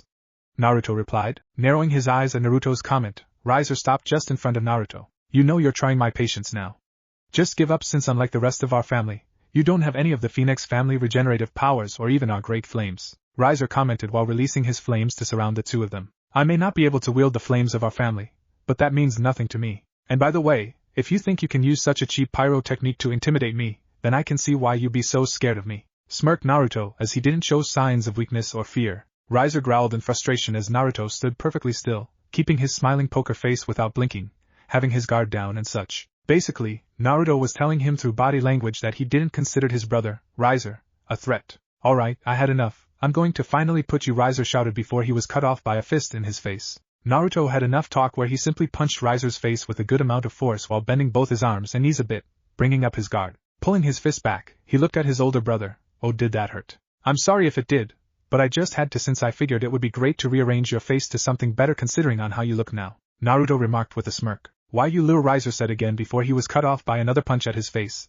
this time with enough force to throw him back a good couple of meters. Enough talk, let's see if you actually have any skills, since I highly doubt that your overbearing mouth would finish this fight, Naruto stated as he put his guard up and took a fighting stance. Rias just did what Naruto said, where he gathered his fire in his hands and was going to throw it at him. But before he could even attack, Naruto used Shundo to instantly be in front of Rias, where he used his martial arts skills to diverge the blast away from him. The fire blast went into a different direction, where Naruto had a clear opening where he delivered another strong punch into his older brother that sent him flying back. Rias was sent directly to one of the chess piece replicas. Banquet room. Seeing both brother now coming up to face each other after their peerage have finished fighting, many were both excited and anticipating on how the outcome will come out to. Rias looked nervous since she knew that Naruto didn't have the Phoenix abilities like the rest of his family, as she, along with those that know Naruto's past, knew that he had a very huge disadvantage. Naruto-kun, Rias muttered as she was nervous for her friend/old crush. Now the real fight is about to begin. Sona thought out loud. Hi, the real question here is whether or not if Naruto-san has greatly increased his power, or Tsubaki started to explain. If Naruto-kun has a secret strategy to take out Rias. Akino finished Tsubaki's explanation. We're going to see now. Kiba remarked as he, Issei, Asia, and Kaneko just looked on, since this is the real match. It seems my inquisitiveness is going to be answered now, Surzek said with his usual laid-back look, since he was intrigued on how Naruto has grown up. Yes, my boy, I'm just as curious as well, Lord Gremory said, although Surzek started to reply, regardless on how the match is going to turn out, I do know that after this is over, Naruto-kun is going to turn his rage from Rias-kun to you four. Looking back at both his parents, and Lord and Lady Phoenix. Yes, but considering that he left without a proper explanation or consideration to everyone's feelings, I doubt his anger would be that much, but considering that Rias wasn't involved, it would still be a very unpleasant meeting. Surzek-sama, I suggest we join Lord and Lady Phoenix to help keep things civilized, Grafia suggested to her king, since she knew that next to Surzek's, Naruto care about Rias very deeply. Yes, I believe that a good idea. Surzek's agreeing with his wife's agreement. Their attention changed when they saw a couple of explosions to see Naruto was dodging Rias's fire blasts, who was throwing them while he was in the air. Rating game. Naruto shunned around the area as he continued to dodge Rias's fire blast attack. While dodging, Naruto kept his poker face grin where he continued to look at Rias with it. Rias, who continued his assault at his brother, just growled at seeing his brother not even showing a frown in this situation. What's the matter, and Ai-san, can you even hit me being up there? Or is it the fact that you don't have any skills in fighting someone who is stronger than you? Naruto taunted his older brother, where he made several poses at his brother where he disappeared from the spot to another when a fire attack tried to hit him. Seeing that his brother was taunting him, Rias suddenly grinned when fired several more blasts around Naruto. The young phoenix noticed that his brother wasn't even throwing his attacks at or near him. He stopped his movements while taking a glance around him. Snapping his eyes in realization, Naruto thought to himself, it would seem that my brother isn't all bark with his other opponents. Looking up to his brother, Rias looking down at his brother with a sinister grin, he was pleased to see that his brother finally noticed that he had created a circular barrier of fire to surround Naruto. The orange-red flames was in Rias's command as he prepared to finish his brother off. You really are pathetic if you didn't even see this attack coming. Rias overboosted his victory as he prepared his hands. Naruto continued to calmly look at Rias, where he suddenly clasped his hands together. The flames around him suddenly collide to the center, where Naruto didn't attempt to defend himself, just grew a small smirk as the flames devour him. Banquet room. Naruto! Rias cried out with Akino, and Sona stood up in fear at their friend. Everyone watched as they anticipate that the match would be over now. But what they saw next was something that no one, either Rias, could have predicted. As Rias's flames continued to engulf the center of the circular furnace, Rias just looked down with an uncaring look. Ravel, who was standing by, looked in fear as she saw her older brother Rias burn their brother alive. This is what you get when you mess with your superior. Now, with this little annoyance out of the way, I have a wedding to get to, and once I have Rias, I might come for your peerage, since they obviously need someone to actually train them. Rias taunted, but before he can even call out his victory, something in Rias's flames began to look off. It was only when the orange-red flames suddenly erupted around that everyone saw what was inside. The orange-red flames began to be eaten away by black flames. The black flames began to encircle the area before it spread out to reveal an unharmed Naruto. Having his eyes closed with his arms crossed, he looked unharmed except his bandages on his forearms were burned off to reveal black tattoos in his forearms. It was only when the black flames had completely engulfed Rias that Naruto opened his eyes to reveal the seriousness and intensity that were held in them. What was that you were saying?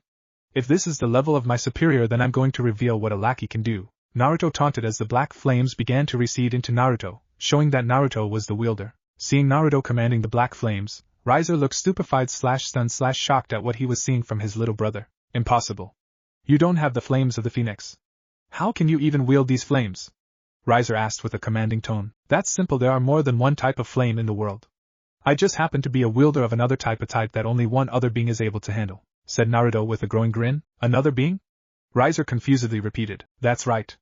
I believe that you know the legendary Dragon King, Vritra, known as the Prison Dragon. Vritra is a master of the Blaze Black Flare, also known as the Evil Dragon's Black Flame. He's first Naruto crossed his forearms up to his face, while on the second by mastering the Dark Dragon Flames of Magia Arabia, he stated with an insane grin as the Black Flame burst out calmly and mystically from his forearms, where his entire body began to be enwrapped around the Black Flames of Chaos. Once he was powered up, he instantly leapt forward, where he moved with incredible speed that surprised Riser. Before he could even guard himself, Naruto appeared right in front of Riser, where he delivered a Black Flame punch. Banquet room. Every single guest started to talk in astonishment at what Naruto has done. Those who have heard of the Black Dragon Flames of Chaos couldn't believe that a devil was able to wield the Dark Flame without Prison Dragon to aid him. Naruto-san, he actually is able to wield such a dark flame, Sona said as she was stunned about it. I can't believe that he is able to summon such a power. Rias muttered as her eyes widened in surprise. Era, you're right about that. But if anything, you all have to agree Akino getting everyone's attention. That those black flames surround him does make him really sexy, said the Thunder Priestess as a lustful look grew on her face on seeing Naruto being covered in such a power, while placing a finger on her mouth as she imagined a few possibilities. Issei teared up as he saw how Akino found Naruto acting so strong and such. I can't believe on how reckless Naruto is. To actually be suicidal enough to actually master the forbidden flame that the magicians created. Lord Phoenix, I'm going to strangle my idiotic son for doing something like this? Naruto's mother stated as she shook in frustration. As much as I want to see that conversation, I'm more curious on how he managed to master, or for that matter, how he was able to find that spell. Surzex curiously wondered. We'll find out later, since I want to see what a devil can do with this technique, since all those that tried to have failed. Lord Gremory said. Those who were old enough to remember or heard of the forbidden technique, the chaotic dark dragon flame of Magia Arabia, knew that any devil and magician that tried to use the technique either died or aren't able to use magic anymore. More fatalities than devils. It was so dangerous for anyone that only an accurate handful was able to master it, being humans, and I do mean only 5 fingers, but are now gone because of old age. The spell was said to be sealed in secret by the most noble of magicians, where no one would be able to learn from or find it. For Naruto to be able to find and master the spell, they can't help but wonder on what else Naruto is able to do. Being punched in the face, Naruto continued his assault, where he followed his brother that he punched in the face. Quickly elbowing his gut, he sent Riser down, embedding him into the ground, while Naruto used his black flames that cover his entire body to maintain himself in the air. Waiting for a bit, Naruto saw a sudden fire pillar erupt from the ground that he sent Riser. Coming out of the flames, Riser had his fire wings spread out as he elevated himself to be on Naruto's eye level. Glaring at Naruto, Riser just growled a bit before he started to snicker. Naruto raised single eyebrow as he was wondering on what Riser was thinking about. You surprised me? You actually found your own type of flames. That's pretty good, but comparing it to the flames of true phoenix like me, it means nothing. Riser commented. I don't know about that, where Riser's smile faded. I'll show you what else my dragon flame can do. Naruto said as he narrowed his flame. Riser used his flame, where he created a flame spear where he charged at him. Naruto charged forward as well while focusing his hands to create a single black flame sword. Both clashed together while fighting in the air. Banquet room. The sounds of powers clashing between the two brothers were heard around. Moving with incredible speed where high-class devils can still easily see, Rias and the others watched as Naruto and Riser continued to fight for dominance. Everyone was really interested to know what the flames of the phoenix can do against the dark flames of the dragon. After a bit of clashing, Naruto and Riser held against each before Naruto instantly dispersed his dark flame sword, where Riser moved forward and lose his balance. Naruto used this moment to get in Riser's guard, where he delivered several strong punches in his abs before kicking him away with great force. Riser's flames burst out as his injuries once again heal instantly. Riser just started to laugh out loud at Naruto's attack. Was that really supposed to hurt me? You should know already, you phoenix reject. Mocked Riser. Naruto just looked on before he grew a smirk. Oh, I already know that.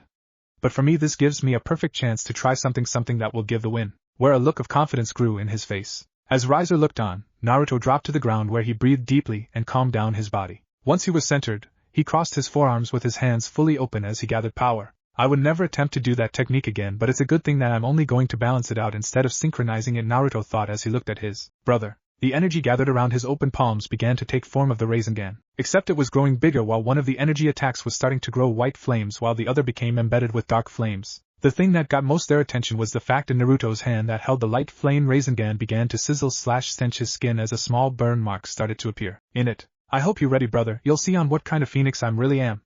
The blonde thought to himself as his grin grew. Watching from a bit of distance, Shizuka, Kuroka, and Sylvia looked confused before realization hits them, where 3 begin to panic. What is he thinking? He can't be doing that, right? Is he trying to get himself killed? Sylvia said in disbelief. I don't know, think so. From here, I say he's only balancing it out, not syncing it together. This will be different from the last time. Kuroka replied, that's good to hear. If he was actually going to try that again with that large amount of power, he'll get more than second-degree burns. Shizuka explained with a relieved tone in her voice. That's true, but it looks like he's only going to do the down version, which means that this match is as good as won. Sounded happily the Nekasha. Everyone in the peerage heard the conversation that the three were talking about. They wondered about it where they asked him. The only thing that Kuroka said to them is just watch, since if Naruto succeeds then we'll see something that no devil could do. Naruto focused as he performed his Rasengan in both his hands while adding a certain element, an element that was starting to burn his hands because of the aura that was illuminating. The circular power that Naruto gathered has grown to be twice as big as his head, where once it was done, he crushed both energy balls in his hands which he absorbed into his body. Once Naruto infused the energies of both his energy balls, he shivered a bit before he let out a loud shout where his burst out a large amount of flames which made everyone stand at attention. Banquet room. Some leaned closer while others stood up as they saw Naruto has done something that was questioning if Naruto's isn't like Surzex and Shizuka. Rias and the others watched as he stood tall while his body was being enwrapped with energy. While watching, the dragon in Issei's boosted gear spoke up to the brunette where he actually explained on what Naruto was doing. You know what he is doing, Drake? The brunette had mentally asked. Yes, which I must say, he's both courageous and clever on using your devil's Achilles heel. Drake commented. Achilles heel, Issei mentally repeated. It's actually quite interesting. He's using the darkness flame to cover and protect his entire body while using your devil weakness outside of it. With it he'll be able to beat that flaming chicken. Drake mentioned. Our weakness? Issei questioned the Red Dragon Emperor, who agreed with him. Balance out our weakness, you don't mean he is actually trying to use, Issei started to say at getting what Drake was explaining. Hi partner, although it's not the same, but that blonde devil is going to be able to use the ability to wield the holy power of heaven, the power of light magic, Drake answered as the two turned back as Naruto screamed into the sky. High School DxD, Trip Innocent of D. Naruto stood tall as his body was covered in a large amount of white flames, twice his size, simply emitted around him, while his body was outlined with dark flames. The dark flames shadowed his features, but his eyes can still be seen since they were illuminating a blue power. Seeing Naruto in this form, Riser looked nervous as he can't tell what Naruto did. Before he could wonder about it, Naruto looked straight at Riser. Alright Riser, let's see how you against these kind of flames. Challenging the older blonde. Before Riser could respond, Naruto shundo where he was now right in front of his brother where he delivered a strong right hook in Riser's face. Naruto quickly followed his brother after he projected him. Getting in front, he delivered a strong side kick sending him into the air. Naruto quickly flew into the air where he kept a good distance from Riser, who managed to get himself balanced in the air using his flame wings. Balancing himself, Riser looked at his brother who was floating at the same eye level as him. Seeing Naruto looking at him seriously, the only thing Riser did was just laugh at him. Ha ha ha. Is that all you've got? Can't you see that no matter what you do, your attacks are all, he started to say before he suddenly started to convulse where he coughed up blood. Trembling as Riser sees his blood coughing out of his mouth, as his flames were starting to weaken while trying to heal his injuries. Looking at his brother, he stared in disbelief at what Naruto just did, and was pondering on how he did it. Guessing what Riser was thinking, Naruto answered not just his but also everyone in the banquet room. Are you surprised, brother? Does my ability to use holy flames surprise you? Narrowing his eyes with a confident grin, Riser just shivered a bit before he snarled at him where Naruto declared to him to start taking him seriously since he was now going to go all out against him. Riser unleashed his power where he was now covered in his demonic flames around his body to look like a phoenix. Once he gathered his power, he flew straight at Naruto, who also did the same thing. Both of them collided against each other where their powers clashed for supremacy. After a bit, the two separated where they went back and collided with each other again. Banquet room. Rias and Sona were dumbfounded while Akino's lustful look continued to grow with each image she was seeing as they witnessed how Naruto was using his powers. Rias and Sona muttered on how Naruto is able to use holy flames. Holy flames? Asia asked curiously. Holy flames similar to the ones that the great Archangel Uriel uses. Sona answered. Even if it's a flame, Naruto's flames are both dragon and holy, which holy is a weakness for us devils by nature. That's why Naruto-san is using the dark flames to cover himself in, to protect himself from those holy flames. This also helps since he is balancing both the dark dragon flame with the holy flame. It helps put a back burning to Riser's own flames, I guess. Sona's queen suggested, which those that know what she was talking about nodded in understanding. A back burning, this is what their two flames are doing. Naruto must be using the dark flames to cancel out Riser's own demonic flame, which would leave Naruto using the holy flames in full use, which is causing Riser's pain. Sona explained the technique to those that didn't understand what they were talking about as they witnessed Riser suffering. Even the phoenix that rises again from the ashes can't recover instantly from mental damage it's receiving. Akino stated. Mental? Kaneko muttered back. Mental. That is to say, his mind isn't immortal. Rias explained. Knowing that Naruto had unleashed both his dragon and holy white flames, Rias knew that Naruto now had the ability to win. Surzex and the other members of the two families looked on at what the youngest male phoenix has done. Naruto-chan, just what have you done? Lady Phoenix silently muttered out about her youngest son. I say that he's been growing up very nicely and very strongly? Don't you two agree, Father and Lord Phoenix? Shizuka said with his usual laid-back tone, but inner thought on what Naruto's training for him to be able to use such powers. But how did he do it? We all know that the cursed flame is forbidden since it's similar to the sage arts, where it gathers the corruption of the world. But instead of the world, he is gathering the destructive, corrupted power of the spirits of the evil dragon. Lord Phoenix commented. What could have happened to allow him use such a power? Lord Gremory wondered out loud. We can ask him that later? Right now, I like to see what he can do and what this power he has can do. Shizuka commented since he was really entertained. Both Phoenixes fought and collided with each other as Naruto's white flames easily matched Riser's. After a bit of fighting, Naruto and Riser separated from each other where they had a good distance. Once separated, everyone can see what the damage was done to each of the brothers. Naruto didn't look any different with his flames embracing him, while Riser looked like he was dragged through the dirt. Riser panted heavily as flames tried to heal his injuries, but Naruto's holy flames made it impossible to heal him since the holy power was attacking both his body and his soul. Alright, time to end this, Naruto declared where he focused his power. And this? Riser repeated. The light holy flames then danced around along with his black flames where he shed his black flames where both light and darkness combined into his hand. In his hand, the Rasengan was created again, but it looked like the yin-yang symbols where Naruto used his black flames to create his own flame wings. Growling at him, Riser just gathered more flames where he threw at him. Naruto simply dodged his assault by doing a few leaps where he went back a good distance. Brother, you should remember what holy powers can do against us. And here is where you'll see where your flames truly stand against me. This is what you get for stepping over your boundary. Naruto declared with an angry look on his face. Slightly taking a step back, Riser started to shout back at Naruto. Wait, you don't understand what this marriage is all about. You should know that this marriage is important to the future of the devil race. For someone like you, who didn't inherit any of the Phoenix family's abilities, it would show that the devil race is starting to fall. A child like you, who never took any of these matters seriously, shouldn't never been declared to marry one of the other noble family house of privileged birth, Riser said, trying to convince his little brother. Is that the reason you disrespected me, insulted and humiliated me whenever you got the chance, managed to weasel your way into becoming Rias-chan's fiancé, and even using force to get her to marry you? You're wrong, brother. I may not be much interested in devil politics and such, but there is one thing I know, that everything you did to that point can be tolerated. But the one thing I know is what no one should have ever done, Naruto declared where he remembered what he has seen before. You made Rias cry. Naruto stated as he remembered seeing Rias's eyes with tears in it that were both filled with both hope and happiness, along with sadness. That's more than enough of a reason for you to feel my wrath as the Phoenix Dragon of the Phoenix family, Naruto stated where he moved forward where his power orb unleashed auras where the white and dark flames collided in front of him. The white flame became a spiritual representation of the Phoenix while the image of dark dragon flame began to merge together with it, changing the mythical images to a fuse of the two legendary beasts into one. Of course, the only person to see was Riser, who couldn't move from seeing not only the spirit of the dragon in front of him, but also their family's most sacred creature that they worship. Naruto moved with such incredible speed that Riser couldn't defend himself where Naruto shoved his orb directly into Riser's gut, causing a large expansion about the twice of either one of their bodies where Riser was sent flying, with Naruto's attack, back before a large explosion occurred. Down on the ground, Riser was now on his back looking like he could die at any moment. Walking to the down Phoenix, Naruto looked at him with a look of disgrace on the brother. You lose, Riser, I win. Naruto declared. Banquet room, Naruto-kun, you did it.